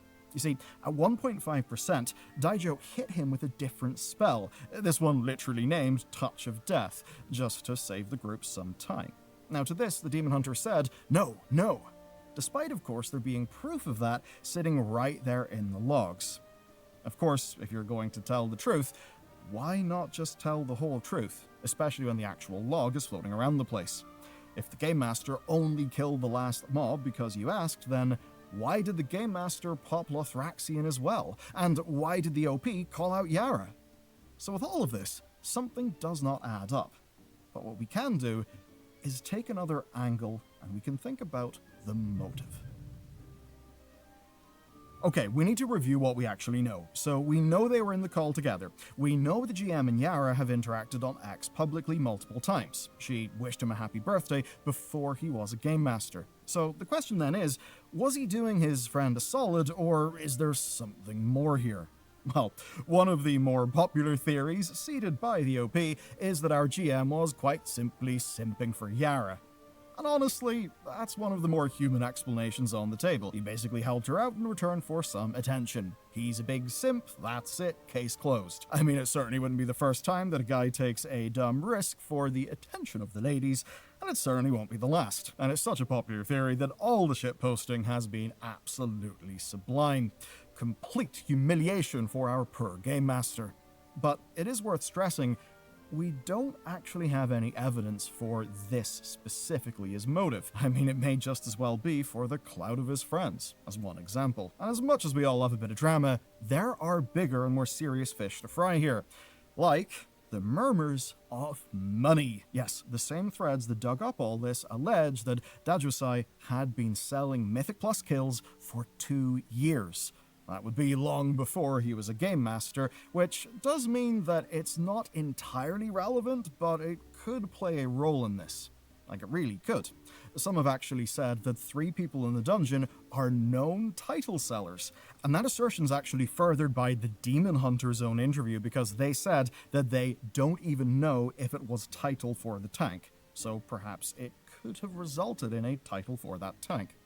Now, one possibility here is that everyone so far has just been lying, and this was actually a title-selling run for a pug tank. It's a pretty good theory, it's quite juicy, but as juicy as it sounds, well, we did investigate the tank's history, and we found no evidence of wrongdoing. At least no clear evidence that jumped out to us. They've cleared plenty of keys with a wide variety of players, all logged like usual.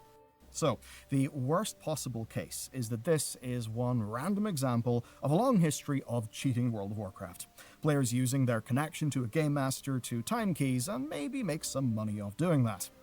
That's what some people imagined and then immediately tried to prove. And to try and prove it, someone built a site that actually scans logs for unusual spells. And as it turns out, this is the only example they were able to find across 166,000 logs. Though in a way, I'm not surprised. Daijo only had his Game Master account for a matter of days before this stuff happened.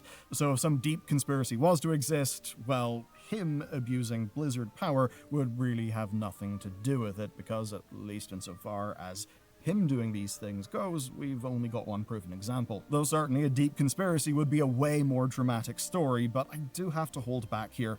There is no evidence of rampant cheating. Now, that high-end Mythic Plus is a bit of an incestuous title-selling and boosting market is a valid concern, but the connection to our particular Game Master here is more coincidence than anything else, and maybe something worth talking about another day. But ultimately, I think that this is the fairly clear motive. A bunch of friends who know each other because they're all Mythic Plus key pushers were being dumb and joking around. One guy showed off to his friends by abusing his power for perhaps nothing more than a little bit of social status, and happened to get caught. Mostly harmless in terms of intent, but completely and flagrantly breaking the rules of World of Warcraft. You know, almost like, say, the kid who says his dad works at Nintendo, except in this case, he actually did, and he got his dad fired for leaking new Pokemon. Because, yes, this silly sausage did, of course, lose his job for abusing the GM powers, as he rightly should have. But obviously, he wasn't the only one due a little bit of punishment. It didn't take long for Blizzard to step in. Once the whole story blew up, Kaivax replied saying that they were looking into it, and shortly afterwards they posted this. The Game Master was fired, effective immediately, and they said they'd be taking action against the player accounts that were, quote, complicit. And for a while, that was all we had to go off. We could actually see the same players were just running keys as normal, even after Blizzard's statement. But then, a few days later, the first word of consequences arrived. Not from Blizzard, but from J.B, joking that since the Demon Hunter was banned for a month, he, to quote, will no longer be knowing him. So, a 30-day ban for the Demon Hunter at least. Blizzard never announced this themselves, so treat it as something that is being reported rather than fully confirmed, and if others got hit, which could be the case, well, so far no one's really saying.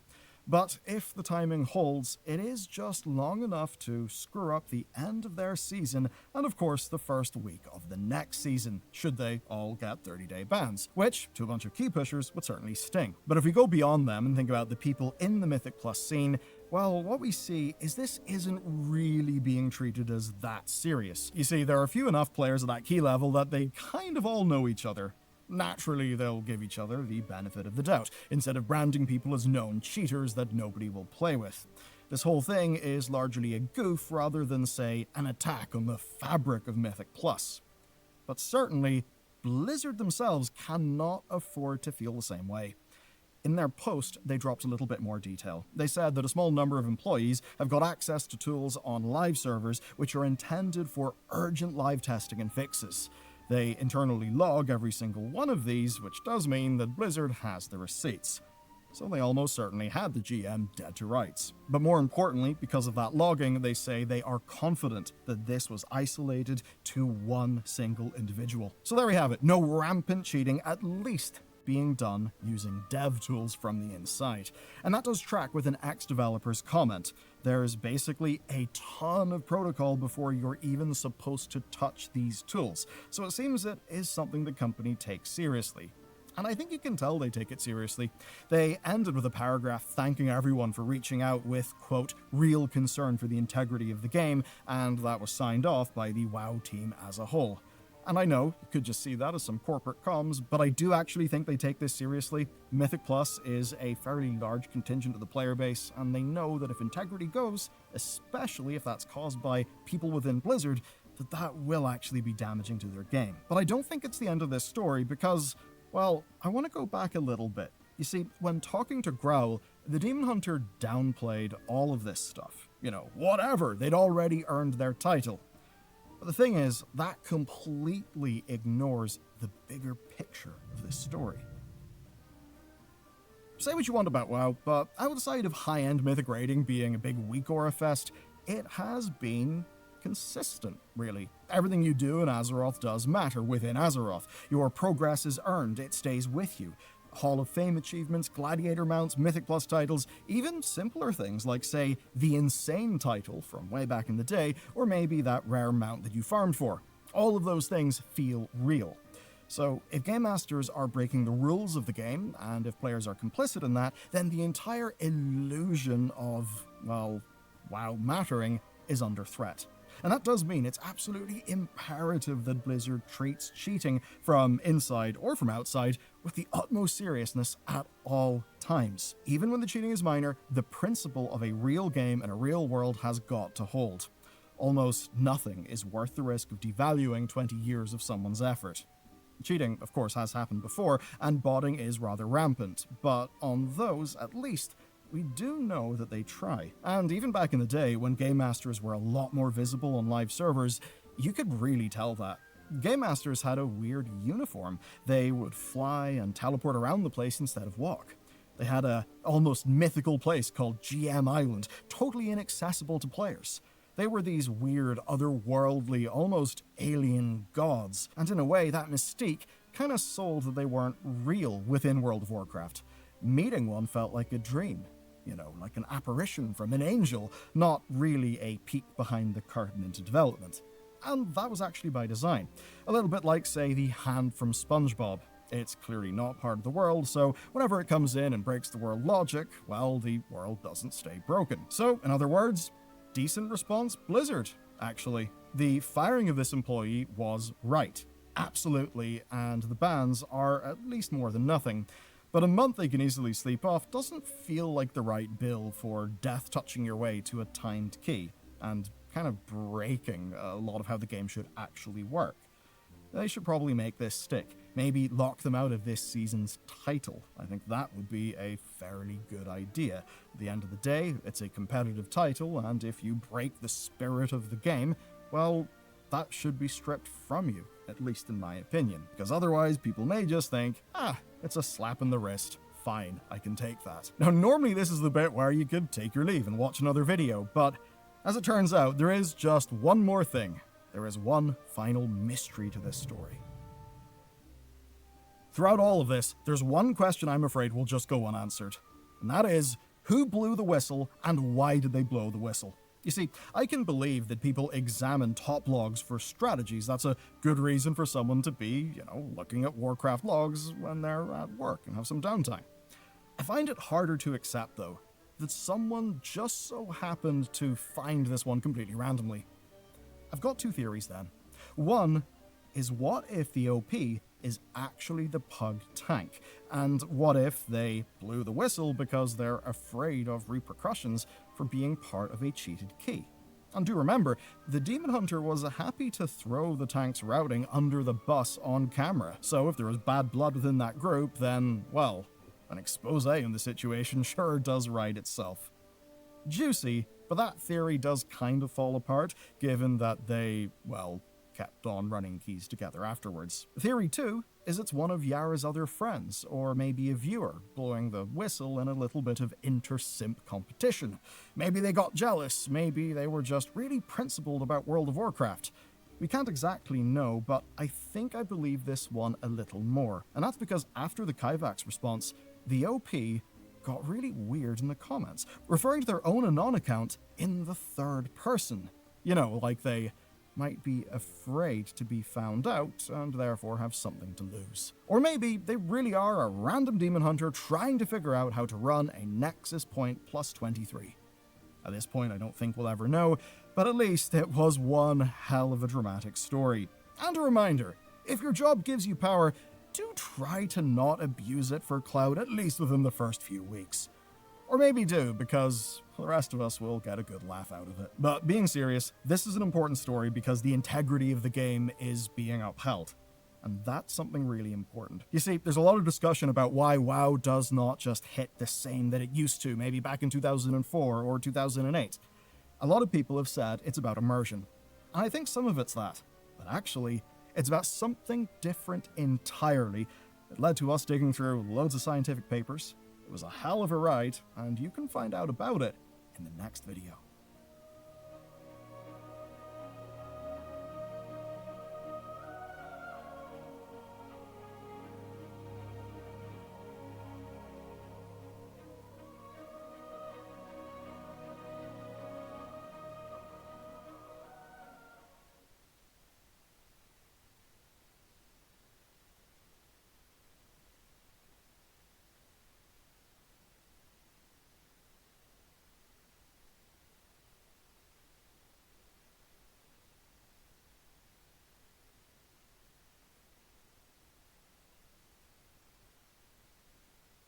Still to this day, one of the biggest Schmeckeldorfs in YouTube's history has to be Honey's prevalence in sponsorships.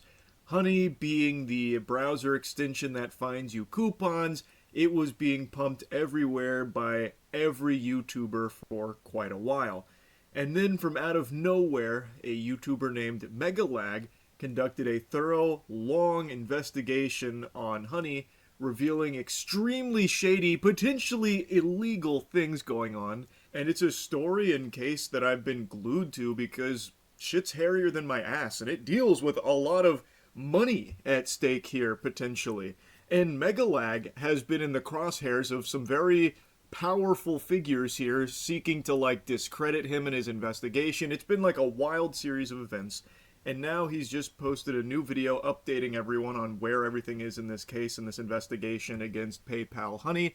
I highly recommend you check out the full video. I'll, of course, link it in the description. But I also want to go over it here myself, go over some of the parts about it, because much to the chagrin of Winnie the Pooh, this honey's looking like it's about to go fucking extinct. This is a cease and desist letter sent to me by PayPal's lawyers in December of last year.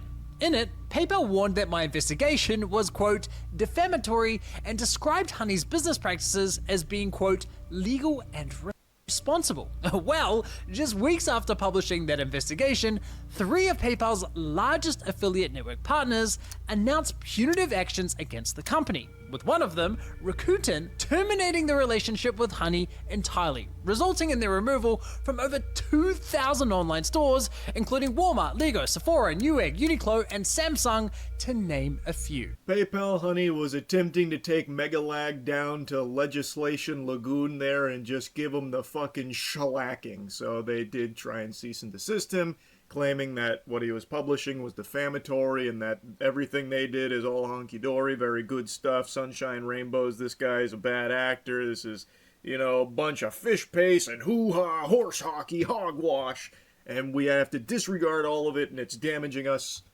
So please stop. Will you please stop? No more of that, please. We don't like people knowing that Honey is, not overly trustworthy. And after Megalag's previous video covering the inner workings of PayPal Honey and what was going on, getting more into the spaghetti and meatballs, they did actually suffer some pretty substantial losses there with these partnerships, the most notable of them being Rakuten, who was responsible for giving them access to major platforms like Walmart, for example. Now, full disclosure, I've never heard of Rakuten in my life. That sounds like a fucking finishing move out of Naruto. I don't know what that is, but with the way Megalag describes it and looking into these, like, this was a huge blow to them that likely has cost them millions of dollars, no doubt. And in response to that, PayPal Honey is now singing a bit of a different tune than the one that's present in the cease and desist. As a result, PayPal issued a statement of regret a few days later, claiming they had no idea they were in possession of code responsible for poaching affiliate commissions from content creators, insisting they only discovered the code after my reporting exposed it. The same reporting they had just claimed was defamatory. Yeah, that makes sense. Now, not only is PayPal's claim that they had no idea a provable lie, but the code in question was formally included as evidence against them in the ongoing federal class action lawsuit. A lawsuit they desperately tried to have thrown out. Twice. But unfortunately for PayPal, the federal judge handling the case recently denied their motion to dismiss. Whether PayPal likes it or not, this lawsuit is moving forward. It really is an action-packed intro to this video here that grabs you by the fucking nuts and shakes them. A lot has been happening. I know that in terms of like internet time, the Honey story is ancient history because the coverage was over a year ago, the initial video, which blew up, and then even like the further nitty-gritty dive was 7 months ago, so most people have just completely fucking forgot about it and been neuralized by the Men in Black. But that doesn't mean that it just stopped progressing and things stopped happening. This is like a serious case and one that deals with millions upon millions upon millions of dollars. So it's a big deal, and this is just the speed at which things of this caliber move. Sometimes it's glacial. It's never really going to be like, you know, fucking cutthroat breakneck pace that they go at here when it's dealing with something of this size. But anyway, PayPal Honey in their public apology with the ukulele out tried to play dumb. We didn't know about this malicious code in there doing this unsavory action. Oh, hoo-wee. Oh, we're as disgusted as you guys are to learn about this, and we only learned about it from the most recent reporting on it. The same reporting that we're calling defamatory, by the way. I mean, he's right to point out how nonsensical that is, that with the cease and desist, they're like, oh, this is all defamatory, you're off your fucking gourd, dude, lay off the fint, freak. But then publicly with their, like, you know, apology, and they walk a very different path there about, like, we had no idea. It was only recently brought to our attention.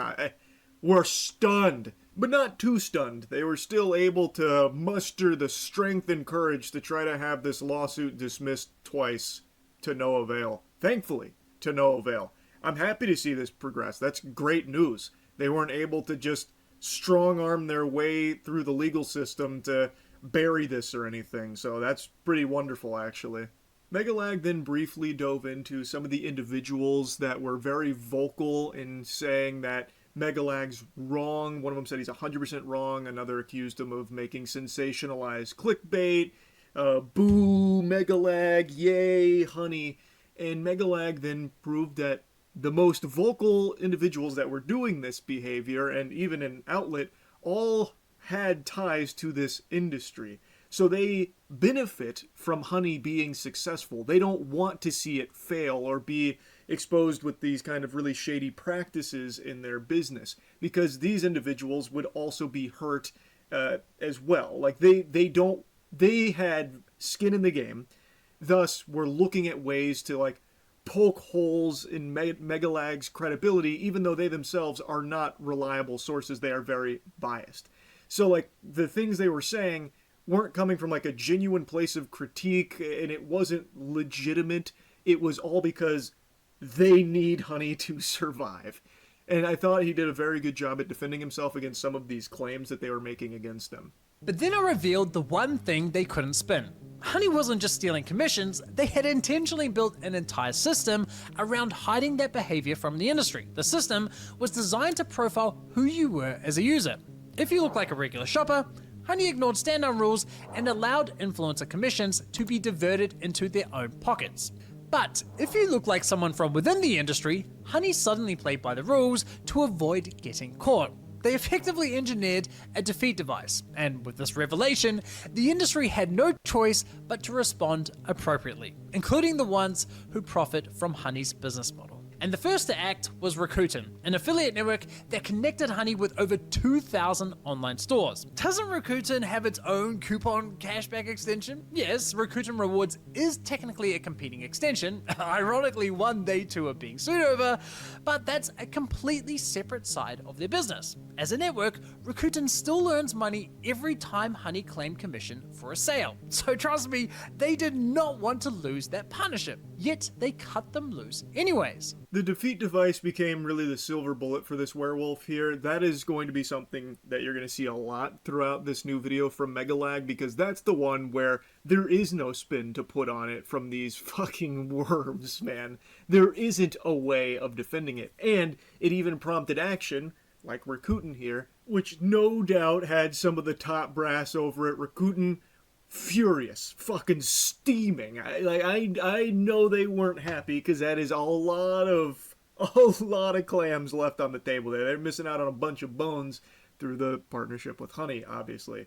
But they did cut those ties. And Megalag dives into some really interesting stuff here in regards to Rakuten and how that kind of played out here.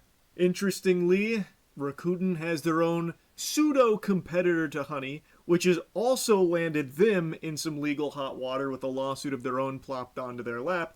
But even going further, there were some things that were unveiled during discovery. After some internal emails between PayPal and Rakuten were brought to light through discovery in the ongoing class action lawsuit. According to court filings, internal emails between Rakuten and PayPal show Honey has repeatedly violated Rakuten's stand-down policies from as early as July 2020 and continuing even after the filing of the complaints in this action through at least May 2025. The point Megalag is making here, going through these documents and these emails, is that Rakuten's not exactly the good guys taking a principled stance. They're not the heroes wearing the cape who, found out about this and were aghast and cut ties because it's, that's unethical with Honey. They knew about this for years, but still continued to keep them on their network, obviously because they are making so much money from it. And then they eventually did cut ties as this came out in Discovery. So, it's not necessarily them being principled, as Megalag explains. It's more so, they knew, and the emails show, they were chasing PayPal down on the back end as well. And actually, PayPal Honey even just blatantly, boldly even called it overreach, admitting, their rules are fucking bogus, garbage. And yet they still kept them around for so long on the network. So they're not exactly the great guys or anything. But regardless of Rakuten's motives, this termination was still a disaster for PayPal. It got the entire affiliate world talking, and just a few days later, PayPal quietly deactivated their defeat device and broke their silence. They apologized to the industry, if you can even call it that, via an exclusive statement to Hello Partner, the same publication that wrote the What Megalag Got Wrong article. Lol. The dispute follows accusations from industry commentators. Okay, that's hilarious. They won't even cite me by name anymore. When I'm wrong, I'm Megalag. When I'm right, I'm just a industry commentator. Classic. What a coinky-dink. So regardless of the motive, Rakuten cutting ties with Honey did cause huge ripples. It was a disaster for them. It was catastrophic. And that's when they did finally, stop the radio silence. No more crickets. That's when their apology came out. And it happens to have been on the same publication that was criticizing Megalag's coverage of Honey and the things he got wrong. How peculiar. And I appreciated him pointing out the wackiness of them now, just referring to Megalag as this nebulous industry commentator, the elusive man, the man behind the desk, as opposed to his name, which they were more than willing to proudly when they were saying everything he got wrong with the Honey case and his coverage of it. But now that he's been proven right, it seems, well, they won't use his name. That doesn't make any sense. Why would they do that? The code causing this behavior has been identified and no longer has an impact. The code was implemented prior to PayPal's acquisition and appears to affect less than 0.1% of Honey's traffic. Unsurprisingly, they're trying to put makeup on this, spruce it up a little bit so it doesn't sound as bad as it actually was, claiming that it only affected 0.1%. This is them talking about like the stand down and all of that, and the rule breaking and such only affecting such a small number. Megalag doesn't pull any punches, highlighting and proving just how misleading that claim is, because he does dive into how it previously operated, where it was targeting basically everybody, and then there was like a subtle quiet change where then it more hyper specifically focused on a much smaller portion of the user base. So under new rules, yeah, it's a much lower amount that were affected, but the previous rules, which were there for a long time, much larger number. So it's very misleading with PayPal's statement on who all was affected. Then, of course, we get to the next section where it's talking about like how surprised they were to learn about this in the first place and that they, deactivated it. Now, this next statement is really interesting. The spokesperson said that the code was only recently discovered by PayPal, and upon being made aware of it, the company has deactivated. That is patently false. Yes, the defeat device was developed in 2017 under the original founder's leadership. Then PayPal inherited it when they acquired Honey in 2020. However, at the time, the defeat device was encrypted, scrambled, so that even if someone found it, they couldn't read it. Then, in 2021, under PayPal's ownership, the entire system was rebuilt. The rules were restructured into a completely new format and stored in plain text on PayPal servers. That's not a minor tweak, that's a fundamental redesign. PayPal's developers had to build that from the ground up. You can't rebuild a system, continue adjusting its rules year after year, then claim you had no idea it existed. PayPal claiming ignorance here is f***ing wild. The way I see it, it's just a straight up lie. That is definitely the way it smells here, like a stinky fib. And I think he's done a great job of explaining why it seems that way.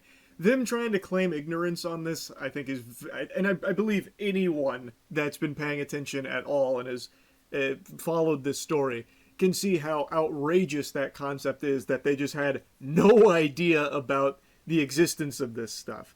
I think that's very provably incorrect.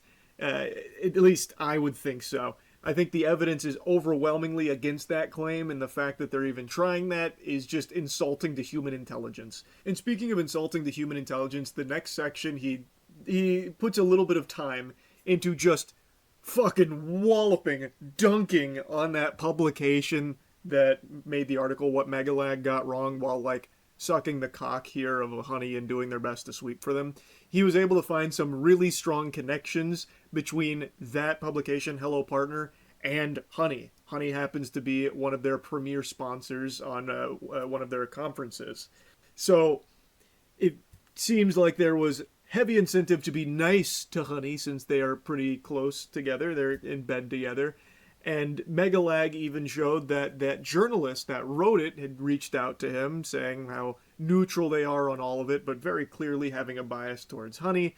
Megalag even provided like an exclusive statement to Hello Partner to that journalist. Never got included. Yeah, I hate when you tune into a stream and it's like, coming in a bit, preparing the stream.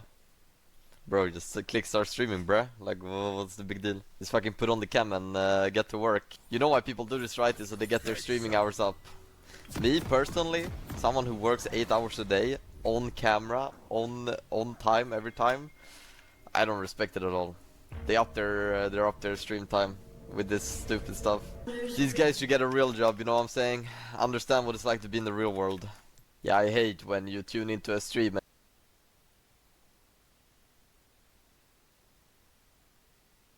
So, very fishy behavior from them as well. And I appreciated that he put a little highlight on there, putting a little light over there so you can take a peek at how some of these journalists operate. The next network to take action was Awin, and this one mattered the most because Awin is by far PayPal's biggest affiliate network partner, giving Honey access to over 16,000 merchants. The response came straight from their CEO, Adam Ross, the same guy who initially brushed off my entire investigation as clickbait. As soon as A1 Group became aware of the allegations raised publicly, we opened a formal internal investigation into the activity in question. Did you? Is that what happened?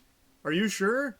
Because your CEO was busy trying to tar and feather Megalag for daring talk about Honey negatively and provide all of this evidence for their shady practices that were really bad. So their CEO of AWIN, the initial response from him was, sensationalist clickbait, just controversy for the sake of attention. He's just attention seeking. Cringe, kind of cringe, nothing here, nothing burger, alright, nothing to see, let's move along, he's wrong. But looks like the evidence was a little too compelling. They then did their own investigation at some point where they confirmed breaches and then took action. And AWIN was a huge partner of Honey, so it was like an actual big deal that they were taking action in this way. But yeah, it is pretty comical how the CEO of AWIN was really vocal about how it's all just controversy for views. Who would sink so low for that? God, besmirching the good name of something like Honey. Ugh. Anyway, though, I recommend checking out the full video from Megalag because he then does a really thorough breakdown on just how hard PayPal Honey has been hit in light of all of this that's been revealed about it. Not only in the loss of users or the loss of some of these partners, but they have just been kind of catching L's across the board because now more and more people are aware of how shady it is. And that's been taking its toll, not just on the users, which they've lost a huge chunk of users, but they've lost in many other avenues as well, all of which Megalag covers, which I think is really interesting and highly recommend you check out. But I do want to talk briefly on the lawsuits that are ongoing. The one that I think everyone knows about is all of the class action creator lawsuits, because so many creators have undoubtedly lost who knows how much money through the PayPal Honey business practices here. So a lot of class actions were filed. It's a ton of them. They've been consolidated into a giant class action lawsuit that's ongoing. And additionally, there were 2 other class actions filed, one on behalf of consumers in the US and one on behalf of consumers in the UK over how misleading all of this shit was from PayPal Honey. The US one is still going. The UK one was dismissed but is currently being appealed. And then Megalag goes into detail on where the class action is on behalf of creators. And a few weeks later, she issued her formal decision, effectively dismissing all claims, but with leave to amend. This means that while PayPal got a temporary win on paper, the lawyers representing the content creators were allowed to go back, fix the issues the judge highlighted, and file an amended complaint. Regardless, it didn't take long for the usual suspects to take a premature victory lap. PayPal's lawyers, Hello Partner, and of course Ryan Hudson, who tweeted case dismissed despite not owning the company anymore. But little did they know, I had an ace up my sleeve. That of course being the discovery of Honey's defeat device, and I was fairly confident that once exposed, it would help the case significantly. And sure enough, after that video went live, the lawyers formally included it into the amended complaint. This was something I vividly remember because while covering this, I kept my finger on the pulse, and when it was initially looking like a PayPal victory, fucking goober-ass Ryan instantly took to celebrate, despite, like Megalag said, not owning the company anymore. So, this guy was very, very vocal, puffing out his chest, a lot of bravado, but things did take a turn not for the best for old Ryan over there. On June 4th, there was a second hearing on PayPal's motion to dismiss, and this time, there was a completely different energy in the courtroom. The moment the hearing started, the judge made it clear that she believes this case could move forward. And when she invited PayPal's lead attorney to make his arguments, Richard Jacobson, the same lawyer who sent me the cease and desist, she joked that he had an uphill battle ahead of him and might not be winning the motion to dismiss. A brutal thing to hear before you've even opened your mouth. The way Megalag describes this makes it sound straight out of a fucking television show. So they got kicked around the first time, came back with improved complaints and the inclusion now of Megalag's research and discovery of everything there. It is now in the complaint. It is now very, very strong against PayPal Honey. And now the judge is singing a very different tune here about how difficult PayPal Honey's going to have to work now. It's That's like some poetic shit. And it only went downhill from there. Throughout the hearing, Judge Freeman constantly pushed back on PayPal's arguments, challenging them at every turn. To give you an example, at one point, PayPal tried arguing that affiliate IDs don't hold any real intrinsic value because they're just short strings of numbers and letters. The judge responded with something along the lines of, well, you could say the same thing about a dollar bill. To which Richard replied, quote, I don't know how to respond to that. And in my view, that kind of sums up PayPal's whole defense. I love that, man. Like, going on record, like, no, that can't mean anything. It's just letters and numbers. You fucking idiot. Everything is letters and numbers, and I'm glad the judge didn't just let that kind of gobbledygook fly in the courtroom. Like, her counterpoint was very strong, and there's like a million others that you could have easily served back to him that would have also just blue-screened his brain, stun-locking him, hitting him with the, I don't know how to respond to that. Because the argument he tried to make is actual, like, Neanderthal brain type shit. Of course the ID matters. What are you even trying to say? Like, they're making a mockery of it by trying to make some kind of dumb fucking argument like that. I am so happy to hear that the judge was pushing back so harshly on things like that. Because that's crazy for them to even try. On June 22nd, Judge Freeman issued her final ruling, and every single claim survived.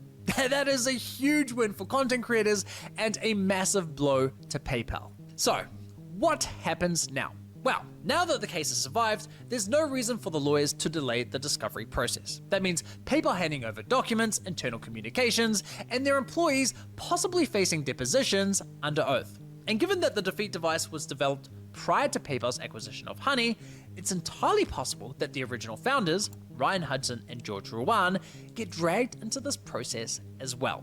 And honestly, I think they should. A lot of this started while the company was under their leadership, and I think they need to be held accountable in some way. It's also worth noting that since the defeat device was exposed, Ryan, who was previously very vocal in trying to defend his former company, has now gone completely silent. Pretty telling if you ask me. No, that's not telling at all. Don't read too much into that. Ryan's just been busy. He's a social guy. He's been, fucking snorting coke and having threesomes all the time, sucking on boobies. He's a cool dude. Like, yeah, he was like super vocal pushing back against you until the defeat device, and now it's really looking pretty bad for PayPal Honey, but like, dude, like Ryan, he doesn't even own the company anymore. He like doesn't even really care. But yeah, I imagine he's not super happy with how this is proceeding now. He's no longer, pinky out, going crazy, pumping his fist. He just kind of abandoned it all now. Maybe he's sweating a little bit, perhaps. Who's really to say? But this is tremendous. All of the complaints are going forward. So the case is proceeding. And hopefully that does lead to accountability here, because this is a very big deal with what PayPal Honey was doing. There is a huge problem with it that has been highlighted, and now it's looking like there might be some serious repercussions. They've already faced some very big blowback, losing a lot of its user base as well as a lot of its partners. But, like, it's still around. They are still doing business. They're not kaput or anything, it's not curtains. But I think it probably should be. That's not a trustworthy business at all. This is some scummy shit based on all the available evidence out there. And it's some real strong evidence. So I would like to see this proceed where they are dragged into court under oath and have to talk about the defeat device and everything like that. Megalag speculates that it'll likely end in a settlement.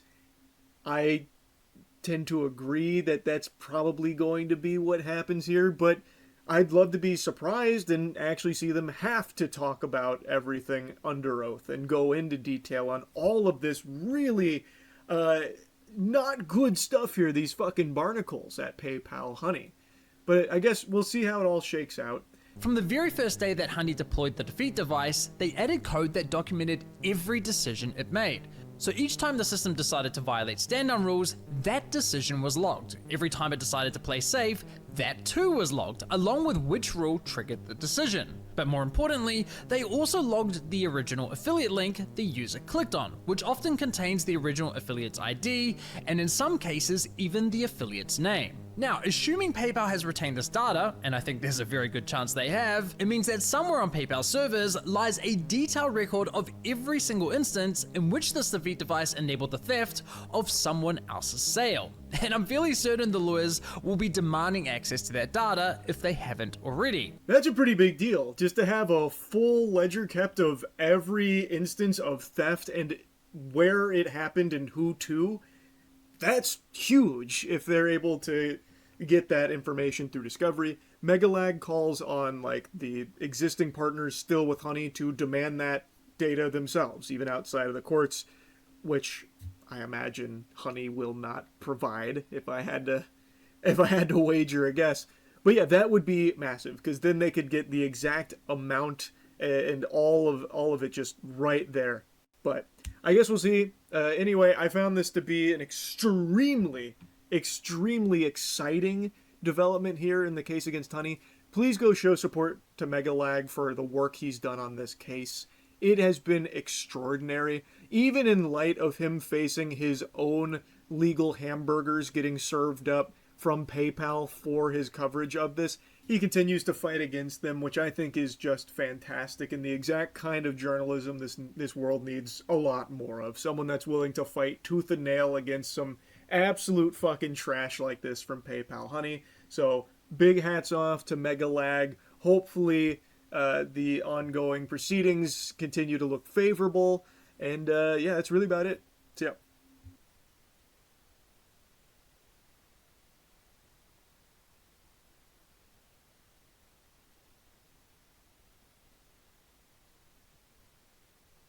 Oh boy, I remember it like it was yesterday. Gather around the fireplace here. Let me tell you a little Christmas tale.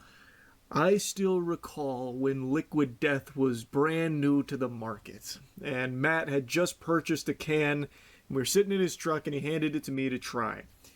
And it was fine. Like the most fine experience ever. It's water in a can. It wasn't particularly great water or anything. It was just as average as it gets. I don't remember how much it was, but it was a little bit more than I'd normally pay for a water bottle. That is what I usually drink when I'm needing water on the go.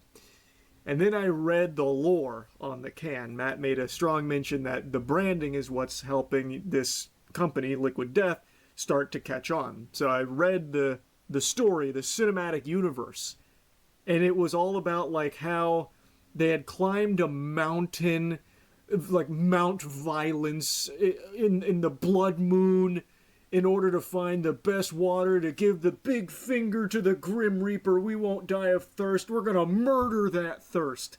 And I knew right then and there, Liquid Death was not for me. That kind of branding reminds me of those cookies that we made a video on, those like really expensive cookies that told you like a sexual erotic fanfic with every one.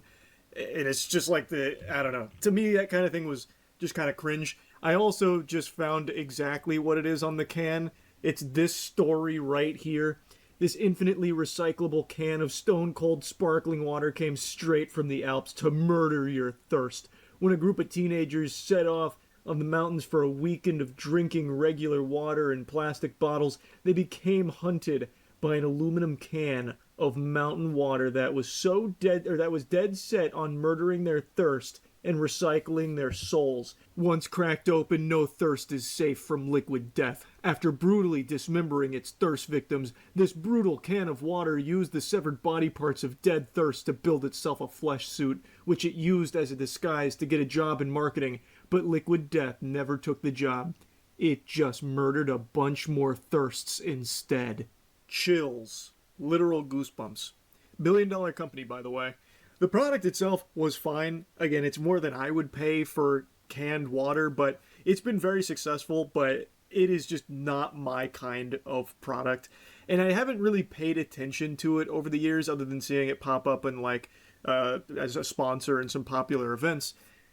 However, I did just see it today because they ran a little marketing push for a collab they're doing with something called Good Wipes.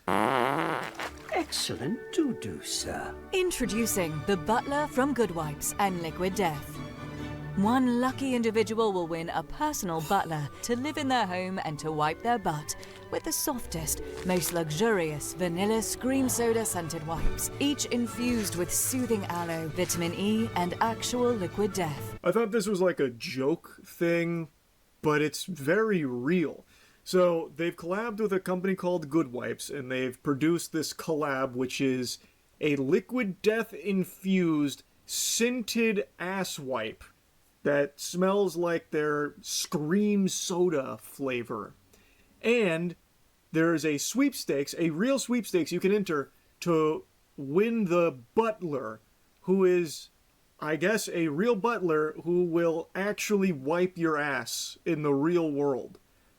I thought this was just some kind of silly, zany marketing thing, just for the sake of a commercial, but from what I can tell, this really is something they're doing. This is 100% real. One person will really win. However, there are rules. Please refrain from eating chili, hot wings, or excessive amounts of core while using the butler. Remember to feed butler occasionally, or death may occur. Please do not bring the butler to parties to let your friends try it out. What's up, Jarvis? Not even billionaires have butlers for their butts. So ditch TP and treat your ass with class. Thank you, Jarvis. With new Good Wipes and Liquid Death Scream Soda Wipes. Exclusively at Walmart. Jarvis, big-time scat fetishist there, appreciating the work of art left in the porcelain throne. And again, all of that feels like it's just supposed to be wacky and goofy, not taken seriously. But they reiterate in the commercial it is real. And when you go to the sweepstakes that is linked there in the description, there is an actual sign-up that once again reaffirms you really can just have a butler that'll just wipe your dirty, stinky asshole for the day. My heart breaks for that guy, whoever's stuck with that job. And I thought maybe there was stipulations where it's like, won't actually give you the colonoscopy or anything, but there's nothing like that. Even on like the articles that are reporting on the sweepstakes and on their website, there is nothing about him just being like a butler. Because I thought maybe it's like you win a butler for a day who will, you know, serve you food or something or give you a big hug if you need it, but not actually wipe your ass. There is nothing that says he won't. And based on the commercial, you are led to believe that that is like the sole reason behind the butler, like if you win. So if he doesn't, I imagine they'd be on the hook for a lawsuit about false advertising and misleading. So I checked their terms and conditions for the butler sweepstakes, and yeah, nope, that is exactly as it appeared in the advertisement. So, prize to be awarded from sweepstakes to winner is 3 days of an in-home personal toileting assistance administered by a nurse professional, the butler service, with an approximate retail value of $5,000, or you can elect for the cash payment of $5,000. So it's up to the winner if they want the butler, someone to just clean their hole, or just $5,000. And also, I thought it was a day. It's 3 days. What the fuck? And then they go into like some of the specifics, like submitting a background check and things like that. But yeah, it actually is like you signing up in the sweepstakes to have the Liquid Death endorsed nurse come in and wipe your asshole if you want. How fascinating. Also, I just don't like this collab idea in general. Scented butt wipes here from Liquid Death, a canned water company, by the way, that infused the Good Wipes here with their water. And like, nothing about that sounds good to me, even slightly. That is some cringe shit. Again, Liquid Death has never been my kind of company. To me, it's just very quirk chungus, I don't know, off-putting. I'm not a fan. And so I'm not thrilled about the Good Wipes collab. You won't see me going out there and getting myself some Good Wipes from Walmart or anything, or entering the sweepstakes, but I found this to just be a wacky little rabbit hole because it also led me to their previous marketing push that was only like a week and a half ago, not even 2 weeks ago, where they're doing a collab with Mr. Beast for Feastables, which is like, what was it, peanut butter cup flavored liquid death water? That sounds almost as awful as just eating the Good Wipes collab. A peanut butter cup water? Dude, just give me fucking hot dog water in that case, bro. Like, I would probably sooner eat the Scream Soda scented fucking ass wipes than I would drink that collab. That sounds terrible. I just bought the world's most dangerous biker bar. Give me the strongest stuff you got, video boy. All right. Think you can handle a Feastable's creamy peanut butter cup?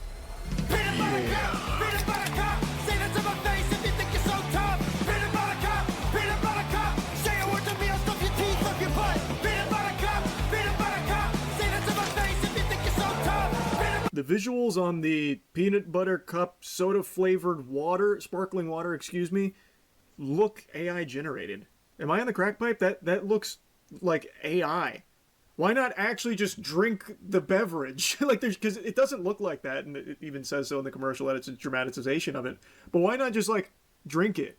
This just makes it look like it's so fucking terrible that you couldn't even be seen drinking it on camera for the commercial to promote it. It's such a baffling decision. Like, and I know they're not alone in that, but when something that is a consumable, whether it's food or a beverage, and then on camera they're like afraid to even show it or heaven forbid eat it, like the McDonald's CEO that's taking the bite like Squidward did, like that kind of thing is awful for an edible product.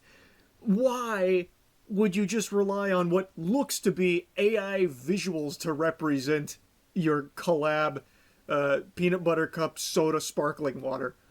Why not just drink it?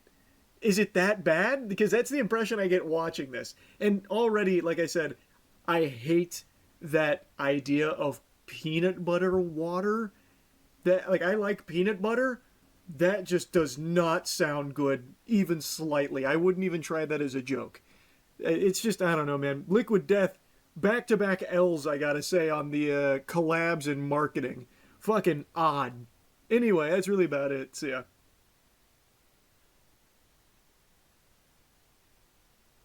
I'm sure you've all heard of the mythical brown note, the frequency that can have a human being void their bowels upon hearing it, but I'm sure you also know that it's not real, it's an urban legend, like old St. Nicholas.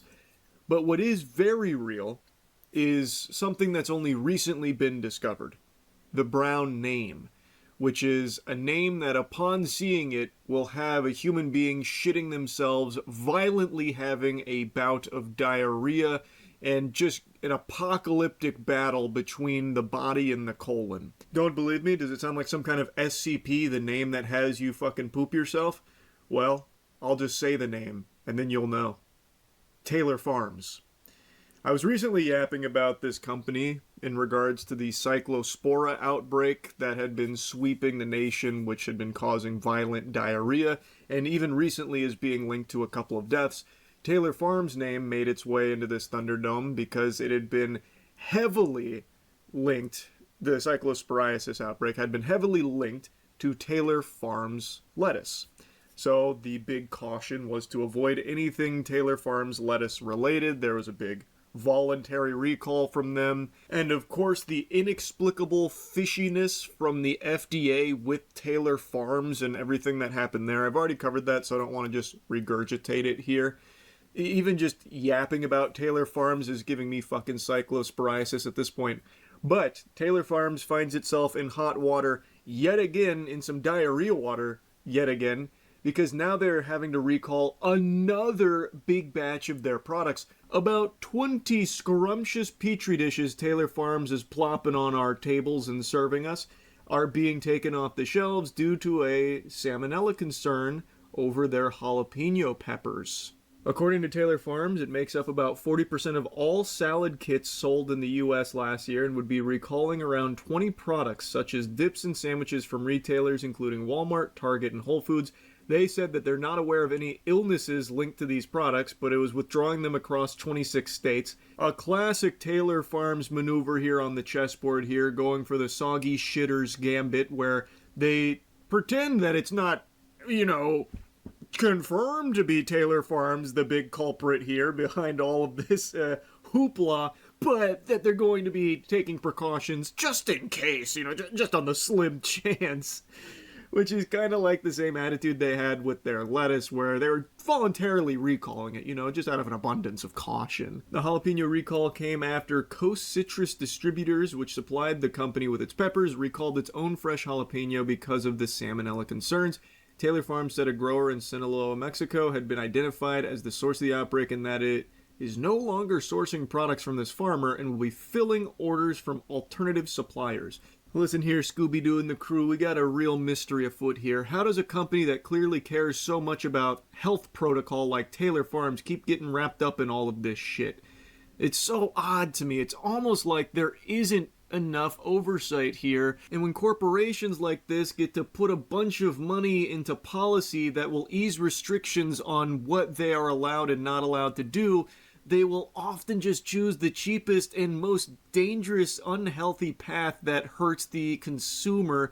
So maybe, and this could be the crack pipe talking, some of those jobs whose entire role was monitoring food safety and these kind of corporations and restricting them and enforcing protocol to keep food a little healthier and paying attention to this industry, maybe those were kind of a good thing, and gutting those programs and cutting all of those positions is not great for the American consumer. I don't know though, maybe I'm way off base and just like in the fucking loony bin here. Consumers who have any recalled product should discard it immediately and not consume it. Refunds are available at the location of purchase, but you can't put the poop back in the butt, so if you've already got the salmonella flowing, that's just going to be a white knuckle ride right there, and you're probably going to need some medical attention as well, I would imagine. The recall includes products such as pico de gallo, salsa, several types of guacamole, burritos, spicy sandwiches, and fresh sliced jalapenos. Taylor Farms is like the Thanos of produce. Like, they snap their fingers, and instead of vanishing into like a puff of dust, your ass just fucking explodes into a poop apocalypse. I don't know, I gotta tell you, sports fans, I'm not the biggest fan of Taylor Farms. I think that maybe something should be done about this. They clearly can't be trusted with their produce, just fucking poisoning the whole nation, and they apparently make up a very large chunk. Bet on DK. They also got sent to the lower bracket in round 1 after a loss to Chinese team Anyone's Legend in groups, and from there it was close the whole way, beating BLG 2-1 in the quarterfinal, Gen G 2-1 in the semi-final, and then of course the 3-0 sweep of KC in the final. But it's not like DK were overperforming. Their LPL, usually treated as the strongest region in the world, didn't get a single team into the semi-finals this tournament. Now the EWC, although new, is starting to become a major event with a $2 million prize pool for League, specifically giving DK a winning of $600,000, and Smash's MVP award adds another $25K on top of that, which he coincidentally won on his birthday. So the winning's just in the nick of time to save the team from insolvency, I'd say. So counting domestic trophies, this is DK's first title of any kind in 5 years since their 2021 summer split, and their first international title since the 2020. That's a long way away.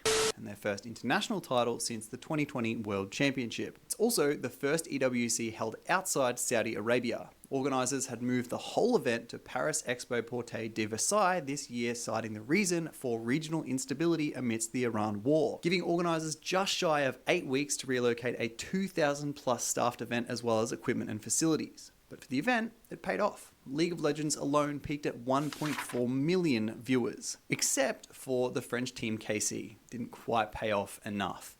Despite being on literal home turf, they got stomped. And when DK entered the arena, the fans let them know they definitely weren't in South Korea anymore.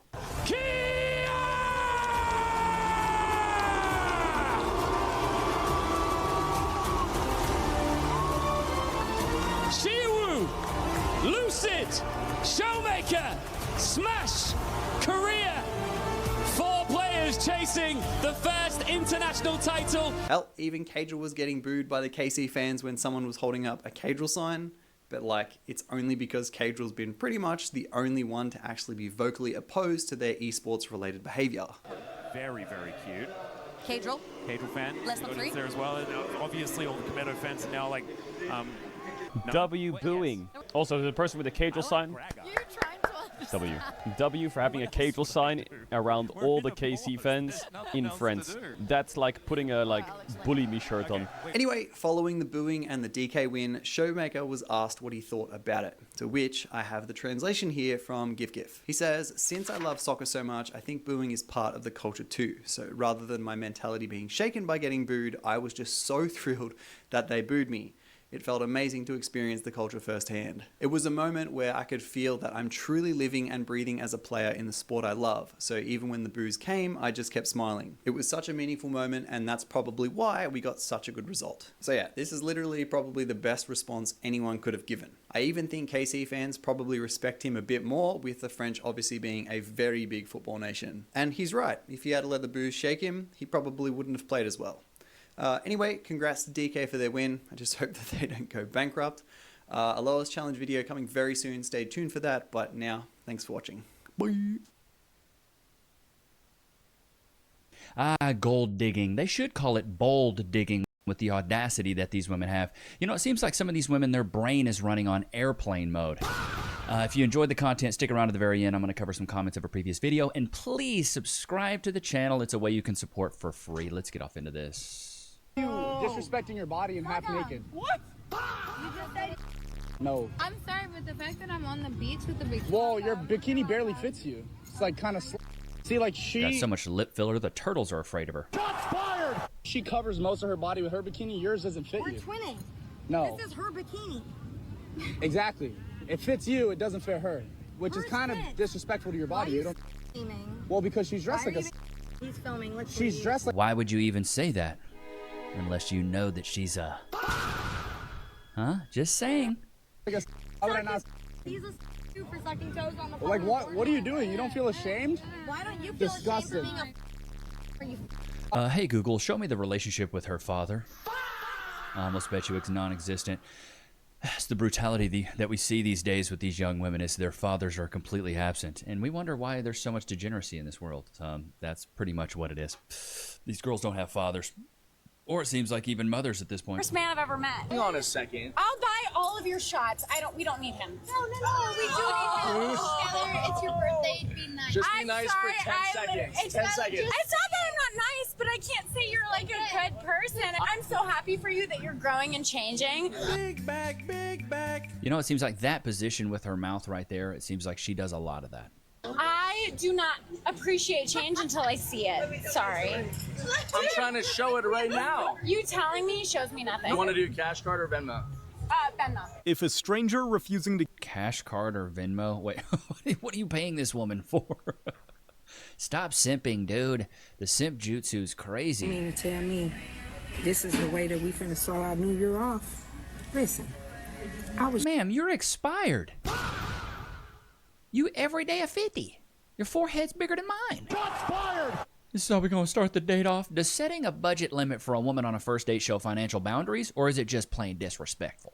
just told just a few minutes ago, okay, after I had ordered my appetizer, that my budget for my date, my first date, is $30. Like, where they do that at? You know what I mean? Ma'am, he's being gracious. I would have said, you're paying half no matter what. This man's at least giving you some grace. You got a head like a bowling pin. And then You're supposed to be a grown woman and you're recording me. You're being loud, disrespectful. We're in a restaurant. Never. You can't conduct yourself like a mature lady. I am conducting myself. And this why this woman is nearing 60 and still alone. Budgets. No, $30. You think so you're gonna get you don't even get a whole chance. menu? This man You don't think even. He don't even get a chance to talk anymore because you know what? He's saying all this stuff about me, and it's not true. You I think am you a gonna be very. here? I am a what? You think? What? No. You think I'm gonna let you order up this whole menu? And The whole menu. Me? Think you're trying to Play you No, you can't for play me. for an $30. appetizer, If you go over a 30 drink. If you go over $30, you paid. I'm sorry. $30. So You know I'm what? not worth How 30. about we Hey do y'all, this? How about we do I'm this? not worth $30. You're not. I don't know why this is a shocker. You look like It. You look like the clown from It. I'm not worth $30. I tell you, no, You're not worth $10. I'll do you one better. You're not worth a nickel. How about that? No, I tell you what. How about we do this? No. How about you just go ahead, get gone. I got this. No problem. This woman is so stupid she could trip over a cordless phone. I don't even know what to say. These women are so ridiculous, bro. It's just getting to a point where I feel like they're selling the audacity at Goodwill because so many people have it.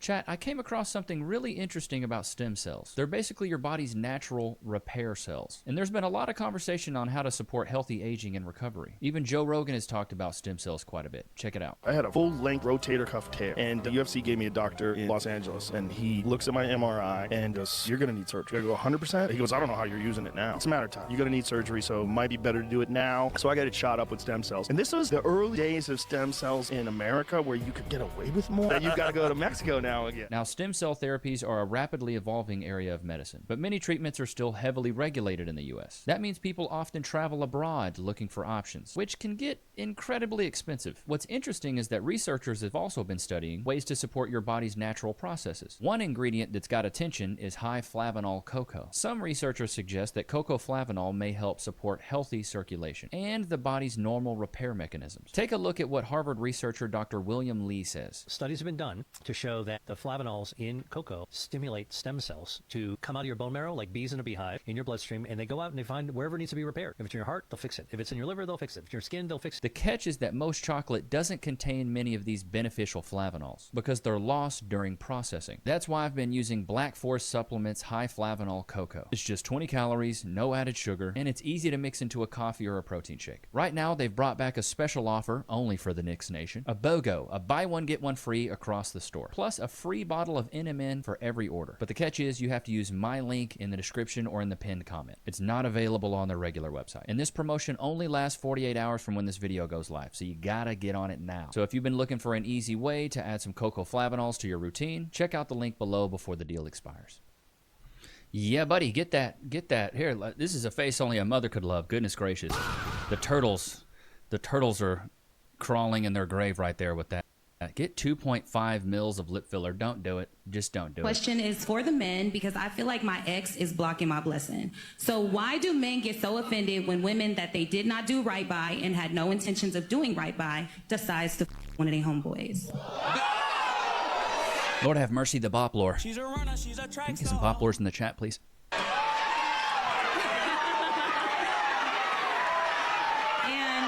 it's a valid question. I got a story after this one.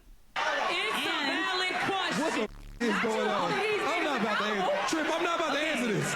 I'm not about to answer this. I know, but all right. But I also want to know. I wanna know what love is. Also. Now what the? Oh, hold on. But I also want to know, how long should I wait to spring it on him that I want? The homie? Okay. I love his friend. So openly bragging about Good Lord. So I had this actually happen to me in college. So I was dating this chick for like a month. This is what you do in college. You date a chick for a month. And then basically what happened is after that month, I was like, hey, baby girl, you know, I'm not really feeling you like that. I'm not really getting the tingles anymore. So I broke up with her. 2 months later, she bucked my homie, and then she tried to tell me, she's like, hey, I bucked your homie. I was like, I don't care. Gotcha, bitch. You just got another body. That's my homeboy. You think I'm gonna cut off stuff with him? That's my boy. That's my wiener cousin. That's my what is it? That's my Eskimo bro. I ain't tripping on that. It's just a free sample. I call that a referral. That's good business. Me 1 to 10. And be honest, be growing here. Be growing here. Like an 8. An 8? What would you rate me? Can I get a 360? God, off the Richter, you're like 6'3". How tall are you again? 6'1". That's too much. I gotta be honest, I love tall women, so I give you an 8.5. 8.5 is crazy, actually. How is that crazy? That's very good. I feel like I'm at least a 9 or 10. No. You're a liar! No, being 6'1", you're lucky to be more than a 6. Okay, 10's crazy, but 9? Nah.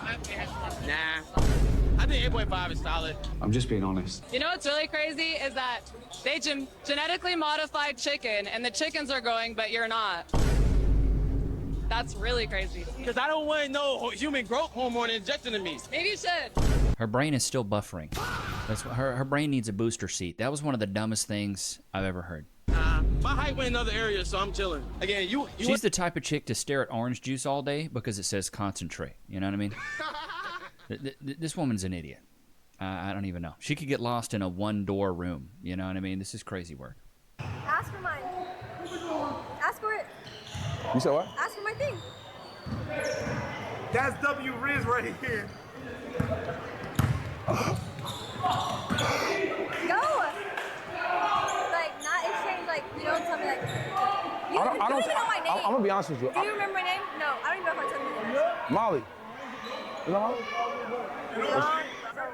We can't really say too much on stream, but. Okay, but you can ask me for my number, for my Instagram, something. Good Lord, her thoughts need roadside assistance. What an idiot. Ma'am, just move on. He's clearly not that into you. This guy, King 6'8", pulls like crazy. But honestly, you're a really tall, really attractive guy. It's kind of the nature of it. Seriously, we should ban makeup. What do we got going here? Oh my God, she looks like Gollum. What is this face, dude? This looks like one of those, what is it, what is that? What do they call that fish? The blob fish? I'm seeing it. What? Imagine waking up to that in the morning. Lord have mercy. I can't believe we've even gotten to this point where makeup's a straight wizard. These women are attending Hogwarts with how much wizardry they can do with their freaking hair. She looked like Hermione when she woke up, and I guess that is crazy work. First date at Ulta is diabolical? Friend who gets guys to take her on dates at Ulta, and she'll get them to spend like $300 on her to $500 at Ulta, and then whatever she doesn't want, she gets them to, like, she returns it and then gets them to put the money on a gift card instead of returning it to his account. And so I estimate she has I would have to ask her, but I estimate she's probably spent like $5,000 at Ulta this year, probably more. And low-key, I feel like Ulta needs to, like, sponsor her, because the way she has brought in so many customers via her dating. Imagine bragging. Replace dating with prostitution. That's what that sounds like. That sounds like an exchange. That sounds like an exchange there. It doesn't sound like dating. It sounds like prostitution. Put a 1 in the chat if you agree. Thank you, I know. You look good, too. How to ruin a compliment immediately. Thank you, I know. Honey, you look like Woody from Toy Story. You don't like a confident woman? There's a snake in my boot looking at.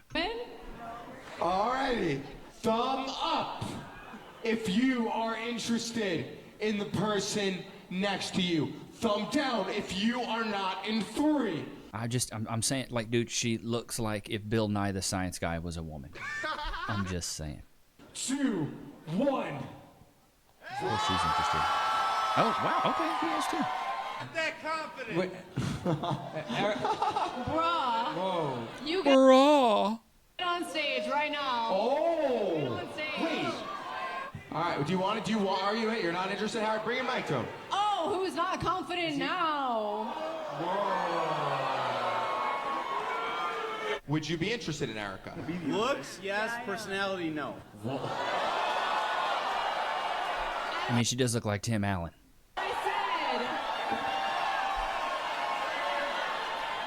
How tall are you, by the way?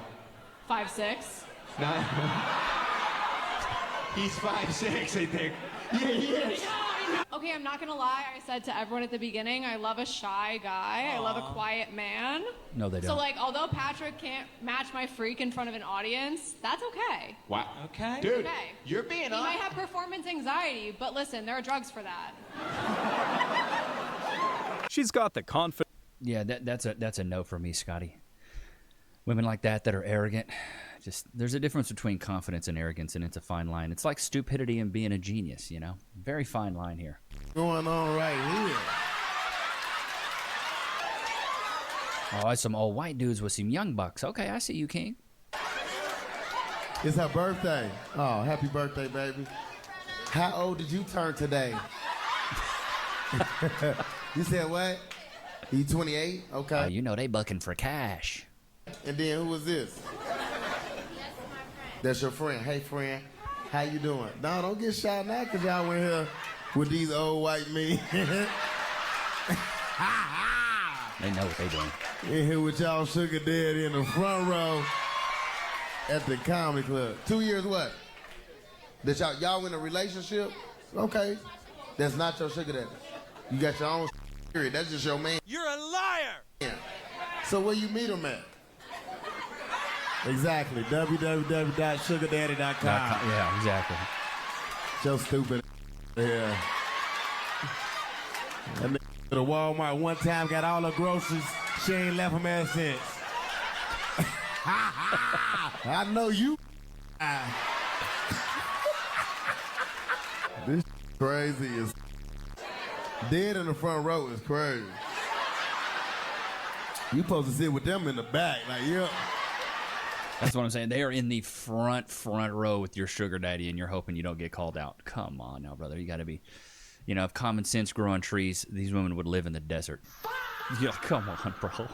If thinking was an Olympic sport, she'd still be in the frickin' parking lot. What do we got here? Mia Khalifa. I'm sure this is gonna be good. Explain that experience. Yeah, it's very weird to go into a job interview thinking, oh, I'm just going to go back to normal life, and having the interviewer ask you. Now, runners got to stay on the track, Mia. She's a runner, she's a track star. You ladies don't get to get off the track. You're on the track forever. If you did right, there's nothing. Oh, you think they're asking you that because they knew? Yes, yeah, they recognized me, and I went to a couple interviews where some comments were made, and then I finally got a job at the law firm, and then I got a job working for a friend's company at the construction firm, and then I just realized you feel uncomfortable. I feel uncomfortable everywhere I go. Like I can't be sent into the field. That's crazy. It's so self-inflicted, but yet you still want to be a victim. They have to be careful about who they let in the office because some subcontractors are creepy. It's almost like fast money. Yeah, it's always everybody else. It's never, oh, my own decisions got me here. Maybe I'm an idiot. Stupid. It's never that, huh? It's never their own fault. It's always somebody else's fault. Isn't that beautiful? Why did you end up popping your balloon? I feel like there are a few things, especially as he continued talking. I am adventurous. Like I want to go skydiving. I actually just went paragliding this year, so that's something You want to go meat fishing? I got a skin flute for you, honey. interested in. I think that'd be fun with my partner. Okay, so Danny, is she someone that's your type? She cool. I ain't paragliding, skydiving, none of that. So I'll wait for you and try to catch you if something mess up. But I'm not doing that. Let's go on down to our next spot. Okay, never mind. We'll stop right here. Your name and age? I'm Daisha, and She looks like she's wearing lingerie. I'm 29. Okay, and Daisha, why'd you The lip filler just make y'all's face look swole. end up popping your balloon? I'm just a very spontaneous, adventurous person. She's a runner, she's a track star. AKA, I'm in the streets a lot. And I went skydiving in the summertime. I had a blast. So something I see with my future partner is just something that we can just be spontaneous and adventurous together. I would love to go skydiving again. Ma'am, you weigh 220 pounds. Ain't nothing. The only thing that should be adventurous is you on the frickin' treadmill. Talking about being adventurous. What do these women think? I'm frickin' Steve Irwin? What do you want to go on an adventure? What do I look like? Miss Magoo on the Magic School Bus? What are we talking about here? I hit 1 million followers, and I made the video where I was outside in my bikini, popping champagne, and just like enjoying myself. There were a lot of comments about my body, and I just want to let you know that you actually can't body shame someone who's not ashamed of their body. Yeah, you can. You can shame anybody for anything. I know what my body looks like. I don't know if you think you're telling me something that I don't know. I know I gained weight. I know I have a belly. I know I have cellulite and stretch marks. I wake up every day and I look in the mirror and I'm like, if you didn't care, why'd you make a video about it?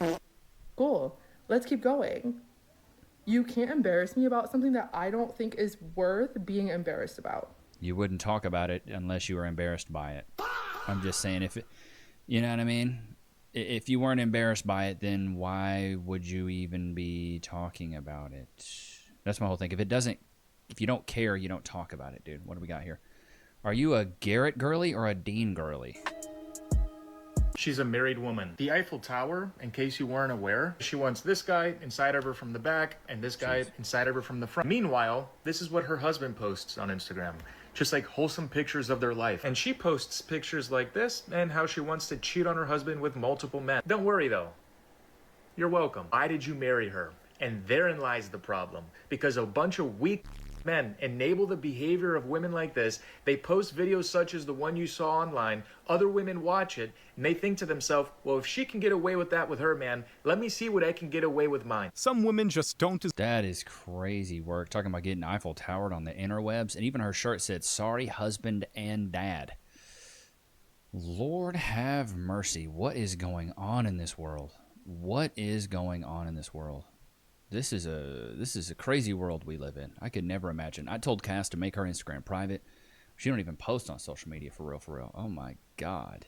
Talking to a man right now, and he has sent you an unsolicited picture, and I'm not even talking about a pic. I'm talking about a picture of his face. She looks like Earthworm Jim. That you did not ask for. I can tell you right now, you are in danger. You are in a bad contest with that man, and he believes he's in first place, right? There is something very, very sinister. Okay, her thoughts come with the 404 error. Good Lord. Let's go to the comments of a previous video. What in the actual is that, bro? If he sends you anything unsolicited, then it's sinister, and you're a victim. You're a victim. Chat, I really didn't think I'd live long enough to... All right, let's see here. The WNBA just made the most insane decision yet. This is yesterday's video. Sorry, the coffee's getting to me. We live in idiocracy, my friends. I'm glad dudes got balls to call their bluff. I believe that the WNBA needs to be shut down permanently. There's been a biological man in the WNBA for years. He goes by Brittany Griner. It's Brett Griner, right? The WNBA commissioner has got all these coaches, players making fools out of themselves. Finally, a reason to watch the NBA. Somebody said, hey, if dudes play in the NBA, I'd actually probably watch. This would boost ratings. Here's another way.